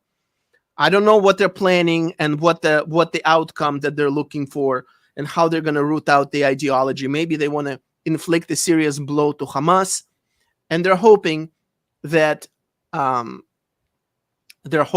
it will, if not permanently disable Hamas, at least it will significantly weaken them and will discourage them from doing something like this in the future. Now, one more thing before I'll ask you to ask any follow-up questions. If you go to Israel today, despite everything that happened, you will be very surprised to see how little hate there is from Israelis toward Palestinians, or Muslims, or Israeli Arabs. If nothing, there is empathy, there is compassion and understanding overall. Of course, there are crazies that, they lost. Also, there are people who lost their loved ones in these horrible incidents, and that translates into hate. But in general, despite all that, Jews in Israel have very little to no hate toward the other side. Rick Walker, you want to chime in with a follow-up? Well, I just want to address that comment that was up on the screen about Canada turning away the Jews. There was a ship with 900 people, Jews, that came from Germany. It was turned away from Cuba. The United States turned it away. That's Canada right. also turned it away. Canada has acknowledged it. We've embraced the shame of that, and we've apologized for it. And we did accept many Jews here in Canada. Accepted a lot of Ukrainian Nazis too, as it turns out. Well, a lot of Ukrainians, not necessarily all Ukrainian Nazis, but if you want to continue hunting dead Nazis, you might find, a few dead ones. You might find a couple of living ones. The guy you found in Parliament is 98, and that war's been over for quite a while. And we can keep dealing in sort of cliches and and relitigating World War II, or we can find solutions to the problems today. And unfortunately, this whole narrative about the Nazi in parliament has honestly given cover to some of the actual Nazis that are present today, who want to exterminate the Jewish people in Israel. They're hiding behind this narrative saying, see, you're calling me a Nazi. That guy's the Nazi. The government's the Nazis. Well, they actually are the guys that we really need to be worrying about. Unfortunately, that's the unintended consequence of a lot of the media attention that's been focused on this very thing. It's going back to revisit the past when we've got a really serious problem in front of us right now, and it's masking it. Well, not to dwell too much on the past, but I am a historian, and I think it's important to point out. I was going to say it while Don DeBar was here, but we ran out of time. And you probably know this history because you're from Israel. In the Second World War, the Palestinians, the Arabs, were Nazi collaborators. There was a guy named Amin al-Husani, the Mufti. He was a good friend of Adolf Hitler and the top Nazis, so much so that the Palestinians were declared honorary Aryans by Nazi Germany.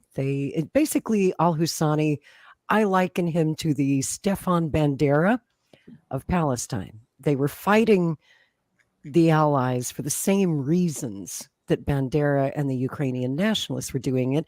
They were doing it for the promise, maybe a promise, although Hitler never actually made them the promise of independence for their state, for their people.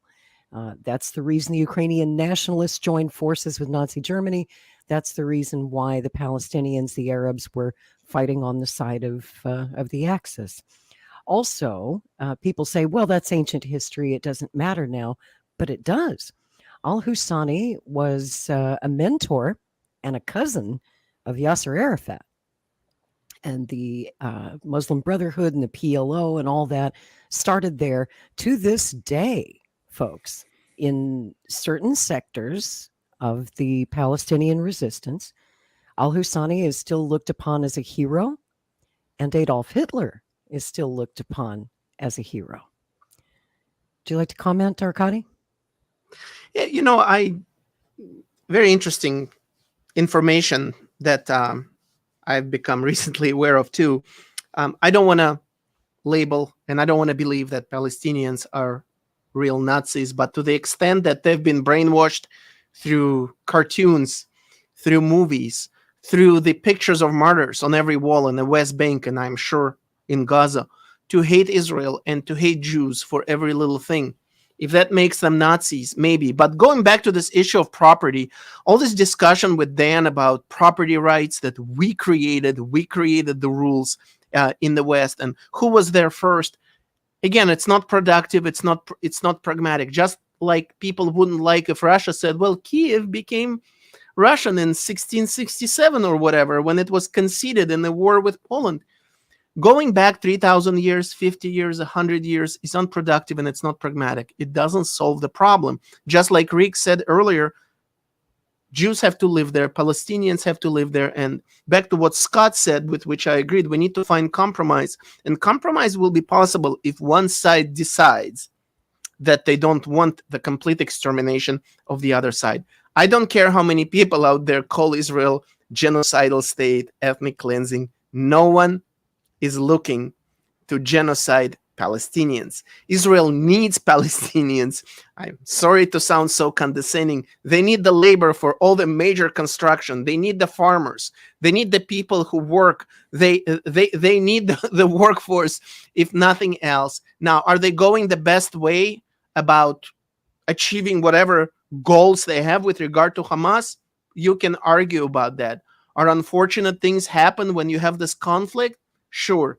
Genocide, ethnic cleansing, to me, it's a joke because I've been there. Once you step foot on that land, a couple of days later, you will be rolling eyes if you ever believe that. Like, how could I ever believe that?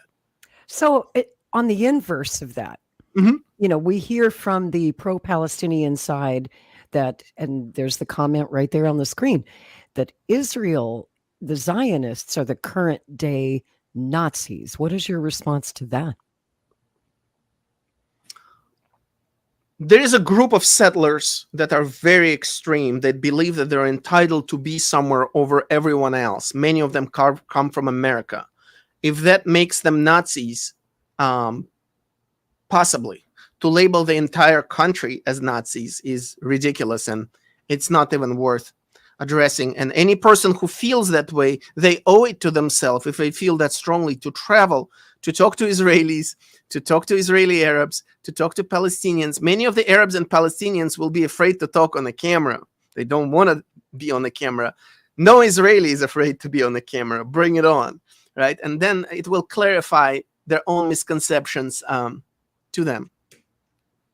You know, I want to show you a clip here from the commander of Israel's Defense Forces, of which you were once a member, talking about the ground invasion that they are preparing to launch into Gaza. This is pretty intense, guys. Take a look at this. עכשיו, התמרון הולך להעביר את המלחמה לשטח שלו. אנחנו הולכים לנצח אותו בשטח שלו. זה הולך להיות קשה, זה הולך להיות ארוך, זה הולך להיות אינטנסיבי.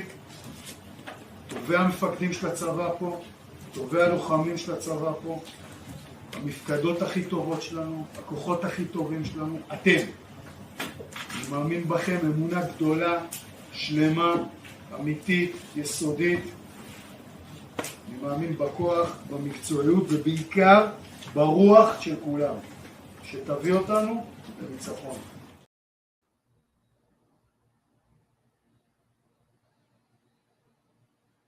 Defense forces, they'd be sending you into Gaza. Your thoughts on this ground invasion?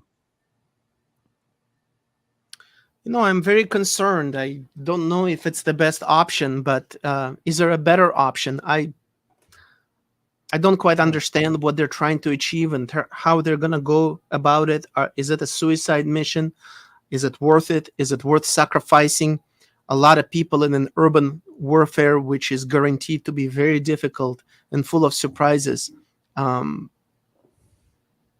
Is bombing, carpet bombing buildings, hoping that you're destroying infrastructure and maybe killing one Hamas leader here and there, is that productive? What, Hamas is going to run out of people who they can appoint as leaders? I don't know. I'm hoping that I don't know enough to appreciate what they're doing. But what other options do they have? What are they supposed to do? That is the question. Yeah, somebody says it's a trap. Yeah, it's possible that it's a trap. They knew all along, 100% Hamas knew that in response to October 7th, this is exactly what was going to happen. So that makes me feel that it's more likely or not some kind of trap. It does feel that way. It feels like they are walking right into a trap because, of course, Hamas is underground. It's the civilians who are above ground who are suffering and dying in such crazy numbers. I think we're up to, over 4,000 in the last 2 weeks, which is more than twice of what Israel lost in the October 7th attacks. Those numbers are only going to grow. Rick, did you want to jump in on this? I think that that's probably not a totally inaccurate assessment. And I think that Hamas is quite willing to sacrifice as many people as it takes, whether they're suicide bombers or people that they put in harm's way by inviting an attack like this, by doing what they did on the 7th, because this is, as much as anything else, a public relations war. And sometimes in a situation like this, you can win by losing because you become a martyr. You become the victim in the eyes of international opinion. And if that's what happens here, and I believe that it largely is, then support for Israel will diminish. Right. You could see military support be pulled, at which case, as I've said before, when that happens, Israel will cease to exist, and the mass genocide that Hitler always dreamed of will become a reality. That's what we're facing. Let me address a few comments here. Emoji says, if you need their labor, they deserve full civic rights. I 100% agree. If they stop stabbing every day, shooting, blowing up buses, and you could say, well, they're doing it as part of resistance. I understand. The bottom line is that it has been happening every day. When I moved to Israel, buses were blowing up every single day. And 50 people were just splashed. Random people, not necessarily soldiers, who have nothing to do with what's going on. Okay, so, and Screw Google says World War II Germany was and is referred to as Nazi Germany. Current day Israel does to Palestinians exactly what Nazi Germany did to European Ashkenazi Jews, if the shoe fits. Tiny bit of an exaggeration. And again, it takes to travel there to realize how ridiculous this sounds. Well, when you talk about Nazi atrocities, and let's remember that the Palestinian resistance during World War II was trained by, they had Waffen-SS. I think they had about 12,000 Palestinians serving in the Waffen-SS in the Middle East. Where did they learn what they do? And I just want to remind people, to be fair, what happened on October 7th, because boy, people sure seem to have amnesia about the savage brutality that we saw. Whether you agree or disagree with the 40 beheaded babies story, leave that out of the discussion for a moment. Let's talk about the other 1,400 victims. I'm going to play you a clip here. This is a young woman, an American, who was at the music festival, and she managed to survive the onslaught, but she spoke to her local TV station in New York yesterday and told a harrowing story of what she saw and what she survived. Meanwhile, the Hamas attack on the music festival in southern Israel, it killed 260 people. It left so many others wounded. But we are now hearing incredible stories of survival. This is from people who attended that very festival.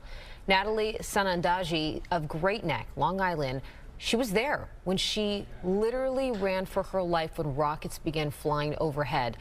Yesterday, she went to Washington to tell her frightening story to members of Congress. All right, this morning, Natalie is here with us on Good Day New York. Thank God. You're safe and sound. I'm sure your family must be so happy that you're home. Yeah, they're definitely relieved to have me home. Okay, so what happened? You went to Israel for a friend's wedding, and you were looking forward to this concert. It's something that you were planning to go to. Yes. Describe that day. Is it first of all, I should ask you, is it okay to ask you to describe what happened? Yes, honestly, I feel that possibly as a response to the trauma, I feel a bit detached from the situation, but I think it gives me the power to tell my story over and over again without breaking down. So it is okay. I can go into detail about it. At around 6:30, I was at the festival. I was one of the only Americans from all of my friend group there. Everyone else was Israeli. One of the girls had come up to me to explain to me that some rockets had been intercepted overhead. She was very calm about the situation.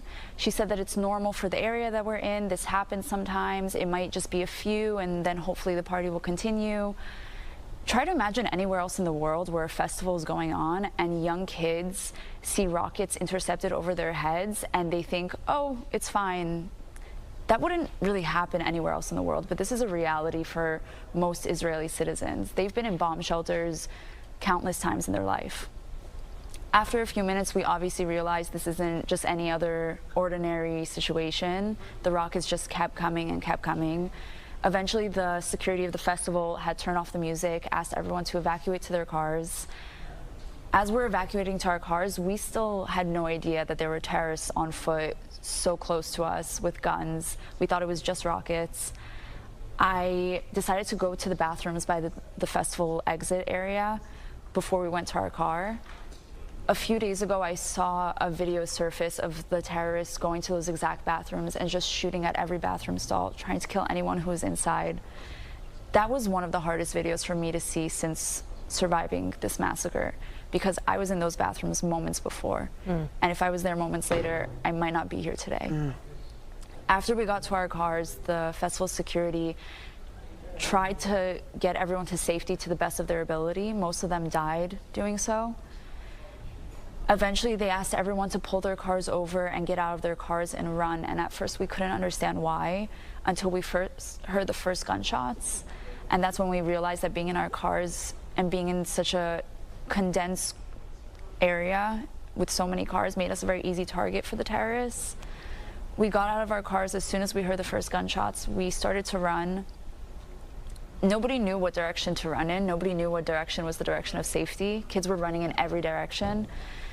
One of the most terrifying things was running in a certain direction, thinking that I'm running to safety, and then seeing dozens of children running in my direction, realizing that they're running from a terrorist, they're running from being shot at. No. And I now have to make a split-second decision and run in another direction and try to save my own life.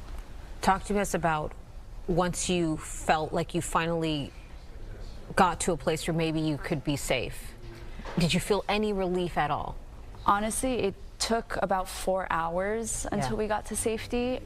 At a certain point while we were running, I remember passing by a ditch with maybe 10, 15 kids hiding in it, and they told me and my friends to come hide with them. And we almost did, until one of my friends said, if we hide in this ditch and the terrorists come from above us, we have nowhere to run. Yeah. We ended up deciding to continue running, and we later found out that all the kids who hid in that ditch did get shot and killed. After about 4 hours of running, we decided to sit under a tree, get some shade. We've been running in the sun for hours with no water. A white pickup truck is driving in our direction, and we're sitting with about 10, 15 other kids, and I remember looking at everyone, and we all kind of, our first reaction was thinking, this is a terrorist coming to kill us. Yeah. And we kind of all like half got up and then realized, where are we going to run to? We have nowhere to go. And we kind of all just like sat back down and accepted our fate. If this is a terrorist, then that's it. This is the end. Thankfully enough, it wasn't. It was a man from the nearby town of Patish, which is the town that we were told to run to. He left the safety of his town and he came towards all of this, risking his own life to save innocent children. I never even got to thank him. We all got into the back of his pickup truck. He dropped us off in his town. And as soon as he dropped us off, he turned right back around to risk his life all over again to save more kids. And I wish I could thank him. You can. You have an opportunity right now to say what you want to say to him, to someone that risked their life to help save yours. If he's seeing this right now, then I just want to say thank you, because if it wasn't for him, I probably wouldn't be here today. Wow. What did you want members of Congress to know yesterday? And what was that experience like? It was quite surreal. I never thought I would be in such a position, speaking to people with so much power. And I just want them to know how much Israel needs their support right now. That our enemy... Did you talk to the president? Is that you and the president? I can't say. No, I spoke to the second gentleman. Okay. So what I wanted them to know is how much Israel needs their support, and how much Israel's enemy is also America's enemy. We're fighting against a terrorist organization that is being supported by other terrorist organizations that have attacked U.S. soil in the past. And from speaking to them, I think most of them understand that, and I think that most of them are there for Israel and are going to support Israel. Natalie, thank you so much for coming on and sharing your story. I'm sure your family is so happy that you're back. Yes. We're happy that you're back too. Thank you. Thank you for having me. Safe and sound, and prayers to everybody. Thank you. Who you were there with. And I know prayers to a lot of people that are back, but they're going back to Israel. Even a lot of my friends who survived this massacre have now re-enlisted in the army to fight for their country and are risking their lives all over again. Yeah. And I just pray for them. Yeah. Natalie Sanandaji, thank you so much for coming on. Thank you. Thank you for having me. Absolutely harrowing to hear that. And I've heard, over the past 2 weeks, story after story, especially in the small villages, not just at the music festival, but when they talk about forcing people into a ditch and shooting them to death. I read a lot of World War II history, guys, and even pre-World War II history of the pogroms that happened in Ukraine and in parts of the Soviet Union. That's what the Nazis did. That's what the Ukrainian nationalists did. They would round them up, take them out, put them in a ditch, and kill them. Arkady, in your long history in the Israeli armed forces, Did you ever know of the Israeli army doing things like that to Palestinians? The bad thing they do, we do have an element of extreme. They're usually, ironically, they're usually Sephardic. The people who look the most like Palestinians, they also tend to be very patriotic. I will die for Israel. I will do whatever it takes. So they can be a little bit hateful or a lot. Usually it's more bark than bite. They can be a little bit harsher, a little bit more rude, but to randomly shoot people, first of all, you're going to jail for a long time. You're going to be investigated. You're going to go to jail. Nobody's going to be dancing and celebrating. When that happened in Ma'arat HaMachpelah, there was a mass shooting by an extremist Israeli. Nobody was celebrating. That's a shameful mark on Israel's history. So absolutely not.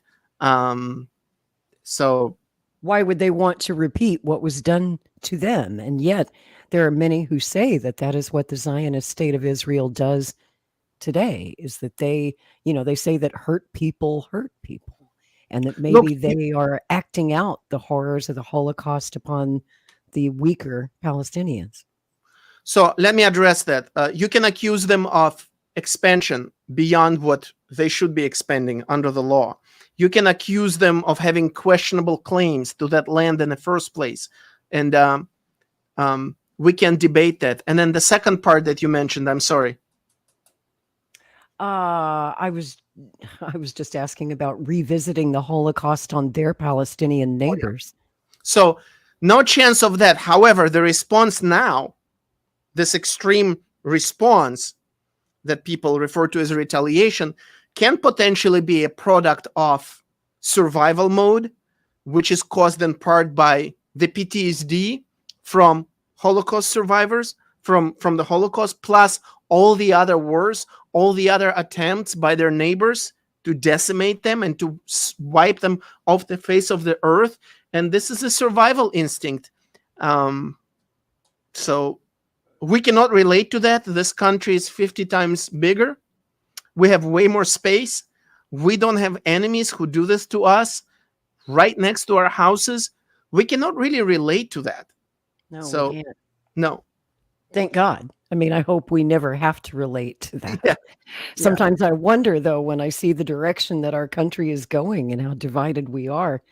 I wanted to address the protests because you guys were showing them. There's a remarkable lecture called Why the Left Hates Israel. Remarkable, from Ayn Rand Institute. And one of the premises there is very simple. The left supports the underdog. No further questions asked. BLM, trans, Gaza, Palestine, women. If there's an underdog, they're going to come out, especially if George and Soros. Don't forget Ukraine, right? You got all these woke leftists marching in the streets going Slava Ukraini because they are the underdog against big bad Russia. No further questions asked, no context, no reasons, no detail, no nuance matters. And if George Soros tells them to come out and chant and gives them nice flags and flyers, they're going to be out in every city whenever he tells them to. And this is a very dangerous approach, not to take nuance and context into consideration. Absolutely. Rick? Do you have a question? I would go beyond that, and maybe you want to comment on this, Arkady. I would say that it's also this anti-Semitism, this rise in anti-Semitism that I think is present in the left-wing political ideology. You know, the oppressed versus the oppressor. If you view Jews as the money changers, the people who control banking, the people who control media, they are the elites, they are the oppressors. And so if you subscribe to a socialist or a communist ideology, it's very easy, therefore, to then just look at the Jews as the oppressors. And that is why you're seeing the left so willingly align themselves in a very strange way with this neo-fascistic Nazi way of thinking, or even ideology and action that we're seeing. It is so strange, isn't it, Rick? It does seem strange. That is, I'm in my view, that's why, because they look at them as the oppressor, because they're being subjected to the same kind, like this information online, it's information warfare.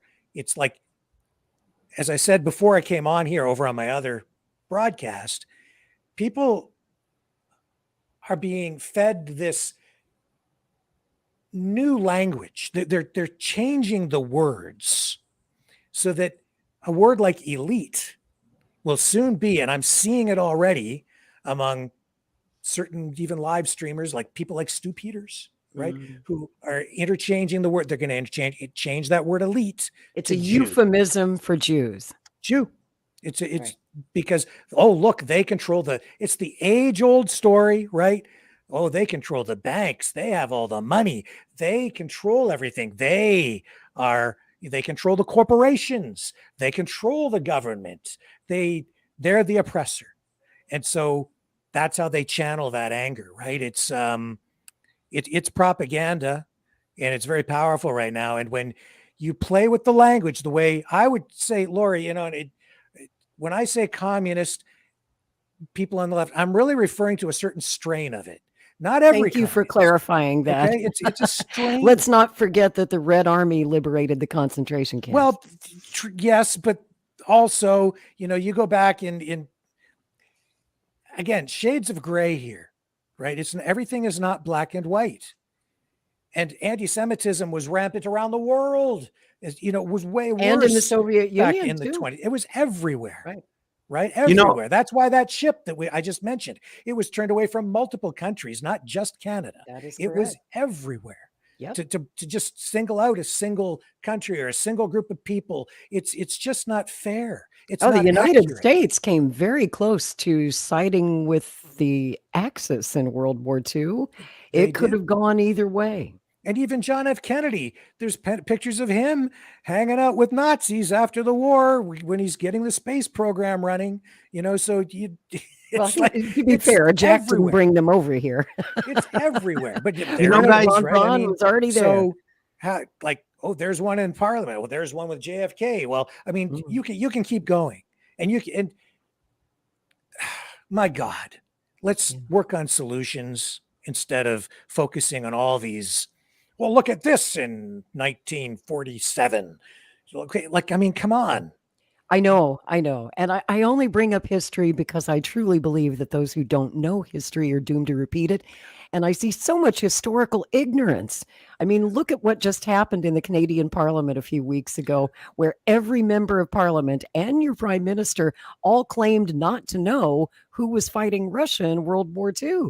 Are they really that uneducated? And if they are, I feel a responsibility to educate them.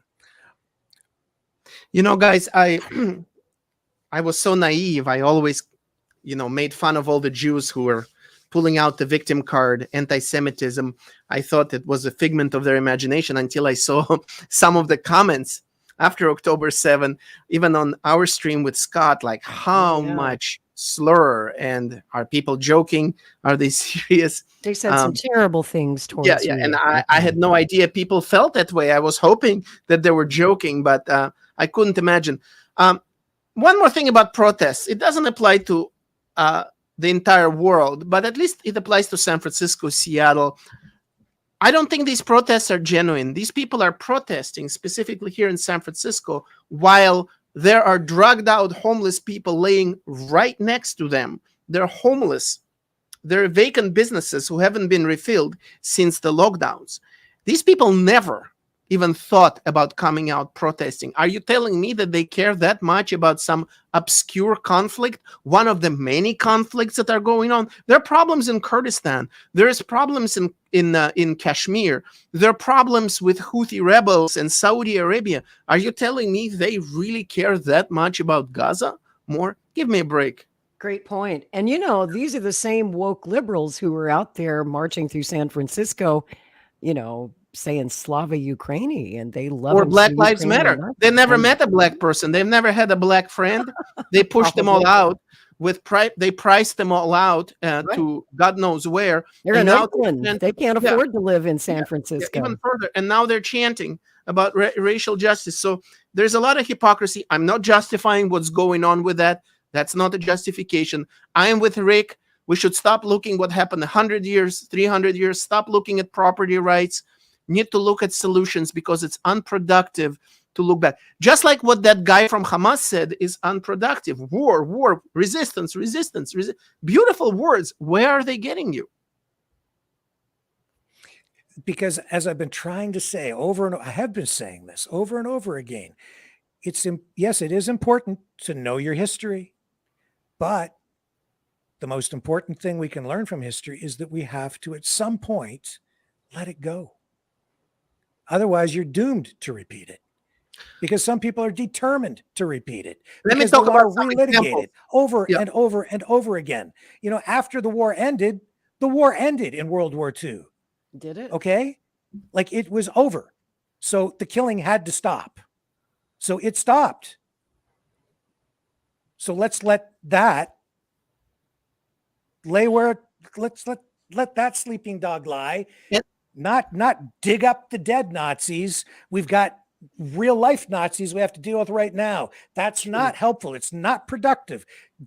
Deal with the new guys, because they're hiding behind all of that stuff.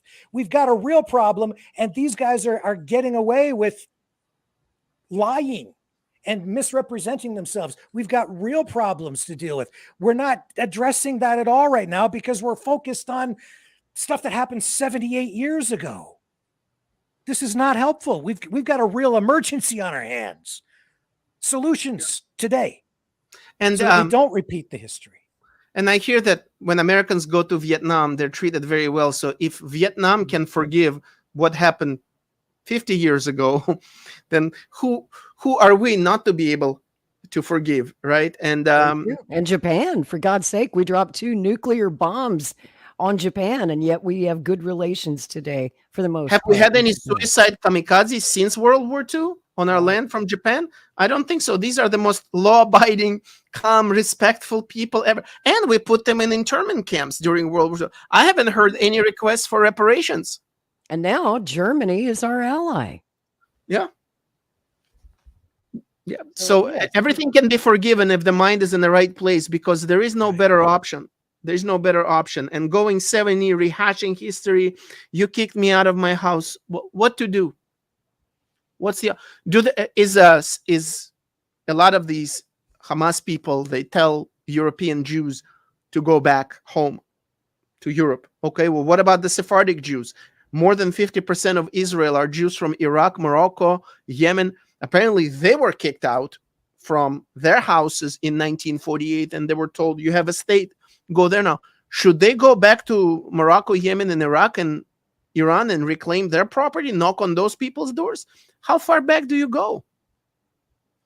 Well, we could go all the way back to 1917 and the Balfour Declaration, which I personally believe was a horrible mistake. That's the root of all this problem today. And one last historical note. I actually believe, whatever you may think of Joseph Stalin, I think that Stalin actually had the correct idea after World War II. He forbade Jews in the Soviet Union to emigrate to Israel, because what he wanted to do was create autonomous zones inside the Soviet Union, protected by the Red Army, to make sure that there would be no more violence or incursions against the Jews. And I actually think that that made a lot more sense than, importing all of these European Jews into Arab land, or we can argue whose land it is, but the Arabs certainly saw it that way. I believe that that was a huge mistake, and we've been paying the price ever since on both sides. Your thoughts, Arkady? Yeah. And this reminds me, we fail to look at people as a mixed bag. Bibi Netanyahu, Hamas leaders, Stalin, they're not 100% evil or 100% great. Everybody had great ideas. You don't become Stalin or Bibi or Hitler by being a complete idiot. So we can learn things from all of them. We don't have to kill millions of people. We don't have to repress freedom of speech, but we can learn a lot of things. And I mentioned it before. I don't think people think it's important or relevant, but just going, I have Palestinian friends here, going there to Palestinian territories when I'm in Israel. I make it a point to go. I like to see how they live, what they have to say. These are some of the most charismatic people. And I'm hoping more of them will put their charisma in the right direction, on the right track, regardless of politics, and their warmth that they have, the hospitality. And hopefully when things calm down and when the peace is achieved, one of the wonderful things that the peace can bring is for the rest of the world to enjoy that unique one-of-a-kind place with one-of-a-kind culture. That includes Iran, Afghanistan. It's just painful that some of the most wonderful and unique and vibrant places are also the most messed up right now, politically and militarily. So true. Some of the most beautiful places in the world are war zones right now. Russia, Ukraine, now the Middle East. I know we're running out of time, but I'd like to kind of bring the show to a close with a focus on the hostages. As far as we know, anyway, the count that we had was 203. I guess that's down to 201 now, because yesterday 2 American hostages were released, and the local TV station got to speak to the young lady's father. And I wanted you to hear. Developing right now at 10, a Denver man's family kidnapped by Hamas nearly 2 weeks ago has been released by the terror group. Yeah, this image you see right here, it shows the mother and daughter being escorted by Israeli military across the border. Fox 31's Talia Cunningham hearing from loved ones about their harrowing journey to safety. She's on it all new at 10. Well, Andrea, this is the outcome that the Ranan family was hoping for, the safe return of Judith and Natalie here. That's their reality. Family says that they're doing well tonight and in good spirits after a brief phone call and appear to have no major physical injuries, but they're currently at a hospital in Israel for observation. So Natalie and Judith Ranan were visiting family in Israel when the rockets started going off back on October 7th and they were captured by Hamas. Ben Ranan, who lives right here in Denver, told me last week that family last heard from his 17-year-old sister and stepmother that day, and they shared that they were actually hiding in their home, and that's when their phone shut off. According to the White House, they were released just this morning and are safely in the hands of Israeli authorities tonight. Just a few hours ago, Natalie's father and loved ones sharing their elation, saying this is the best day of their lives. I haven't been sleeping for 2 weeks. Tonight I'm going to sleep good. I spoke with my daughter earlier today. She sounds very good. She looks very good. She was very happy, and she's waiting to come home. I'm going to hug her and kiss her, and it's going to be the best day of my life. Yeah, it sure is. He added that prayer kept him going this whole time. 10 more Americans are still unaccounted for tonight, and more than 200 people are still being held hostage as of now. President Joe Biden says that he spoke with Judith and Natalie today, and they'll be reunited with their loved ones soon. Family says it should be sometime early next week, hoping that it's before October 24th, because that's when Natalie here will be celebrating her 18th birthday. In studio, Talia Cunningham, Fox 31. Yeah. 17 years old. And to go through a horrific experience like that, she's going to be scarred for the rest of her life. And apparently the story is that the Hamas terrorists let those 2 hostages go, those 2 particular hostages, because the mother was in poor health. That's what they say. I'm actually quite optimistic about the fate of hostages, because I believe that Hamas is savvy enough and experienced enough to know that that's the only currency they have. Right. After the bombing and after it's all said and done, they will still want some of their prisoners back, right? So it wouldn't make any sense if you execute the hostages, you're going to unleash more rage, and then you won't be able to get your people out. So you might as well wait till Israel stops and then go back to the negotiating table. So I can't imagine who in the right mind would execute. This is basically like your cryptocurrency right now, except better in this situation. Human bargaining chips. Yeah. How sad is that? But it's true. That's what they are. And of course, for older people like me, it brings back terrible memories of the Iranian hostage crisis of 1979, 1980. I do not understand why President Biden isn't taking a harder line on getting those hostages back. No ifs, ands, buts, or maybes. You give us back our American hostages, right now, or we're going to rain down all hell upon you. That's just my feeling on it. What's yours? Well, what is all hell? More of what Israel is doing? The movies make it look like it would it's easy mean for Delta Americans getting special in the forces fight. to go in and to rescue hostages. In reality, it's much harder.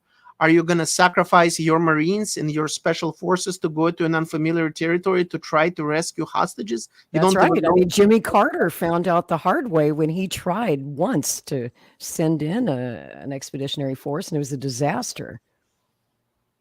Screw Google gave me a good. Now I'm going to change my Twitter handle to colonial apologist. That's going to be my. I thought it was going to be land grabber, but this is better. Colonial apologist. But guys, movies make it look much easier than the reality. So when these guys go into Gaza, the Israelis, into an urban warfare, every little noise they hear, they're going to freak out and they're going to unload a magazine of bullets. Many of those noises will be coming from animals, from leaves, or from innocent people. So prepare to see a lot of innocent random casualties. And that's just the unfortunate reality. There's no way around it. There is a report that's been circulating today, unconfirmed by Israel, I should add, but it's coming from Hamas, saying that they tried to return, I believe, 2 Israeli hostages and that Israel refused to accept them. Could you imagine that being true? And why would Israel do that? I could only imagine it if what they asked for return was something that wasn't acceptable to Israel. But did they really offer here, take those 2 people, no strings attached? I can't imagine. It's hard to imagine strings not being attached when they've made it very clear that they want all of their prisoners released from Israel. So maybe they were trying to trade a disproportionate number. We'll give you 2 and you give us 1,000. I could see that being unacceptable to Israel. That's not a very fair prisoner swap. Also, I'm as harsh as it sounds. I don't think Israel wants to send a message that this is what you can do in the future: kidnap a bunch of people, make demands, and then we'll return them in exchange for fulfilling our demands. Right. Right. So it is a very difficult situation, and I'm afraid that it may be. Let's hope that it's not going to be a year like it was in 1979. Let's hope that their captivity is ended as soon as possible, and that this doesn't drag on and on and on. And I fear for the safety of those hostages if this ground invasion goes forward, and it looks like it will. How are they going to keep their bargaining chips safe? I'm honestly surprised that the media is not focusing more attention on the hostage issue. Right. I think they're giving Biden a pass. Interesting. I do have a question to you guys. One question. Why is there so much coverage of this? Complete blackout 24/7 on all channels. Palestine, Israel, Gaza, Gaza, Gaza all day. I mean, Americans don't care about anything else for 2 weeks?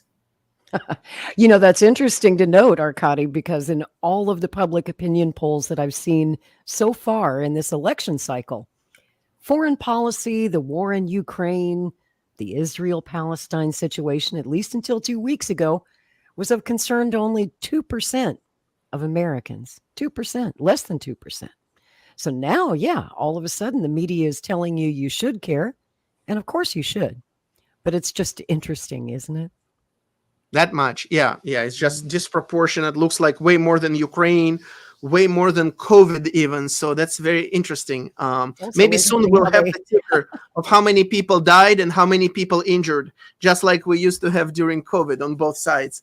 So true. And it's interesting how everybody suddenly developed amnesia about the war in Ukraine. It's like that's not even going on according to the media. It's all over. Look over here. Forget over there. Look over here. So, Rick, any final thoughts before we close out? No, guys, I'm just grateful to both Don and Arkady. Thank you for having me. Very good conversation.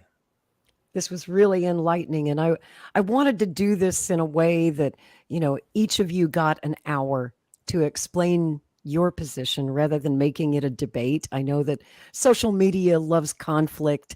I think there's been enough conflict the last 2 weeks. We've seen nothing but conflict on every podcast, on every news channel. Everyone's trying to whip things up, stir things up. And the problem is we aren't listening to each other. We aren't listening to the other side. And so I want to thank all of you for listening to the other side, no matter which side you're on, or maybe you haven't chosen a side. But it's important that you hear the perspectives of both sides. And I believe that you, the viewers, are the jury. And we've just presented a case. Obviously, Arkadi's an attorney. He can make a great case. Don DeBar also makes a very strong case, even though he's not an attorney. But you've heard both sides, and the rest is up to you to decide. Thank you, guys. And having said that, if somebody wants a debate, I'm totally up for it. I promise to be respectful and cool, but at the same time, make it productive and engaging. I'm not afraid of a live debate, so keep me in mind for the future. Okay. Well, we will have some debates. In fact, I think Don DeBar challenged you to a debate, so we may just have to do that. It would be engaging and interesting. But Arkady, you're always interesting. I enjoy watching you on American in Crimea, Kevin Michalici's channel very much. And I really am so glad to have you on the show. And we will. Thank you, Lori. Likewise, I'm always happy to come. If anything comes up where I can be of service, don't hesitate. Excellent. Excellent. We will take you up on that. And Rick Walker, thank you. Thanks to Don DeBar. And once again, thanks to everybody out there for watching Strange Bedfellows tonight. We'll see you back here next Saturday night at 9 p.m. Eastern. Until then, peace.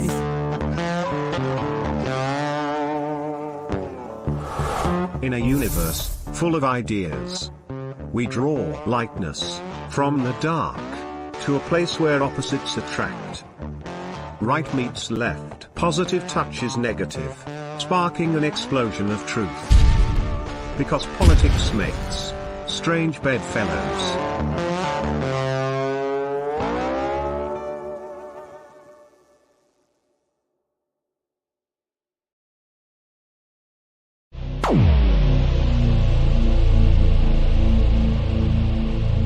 This has been a Maverick Multimedia production.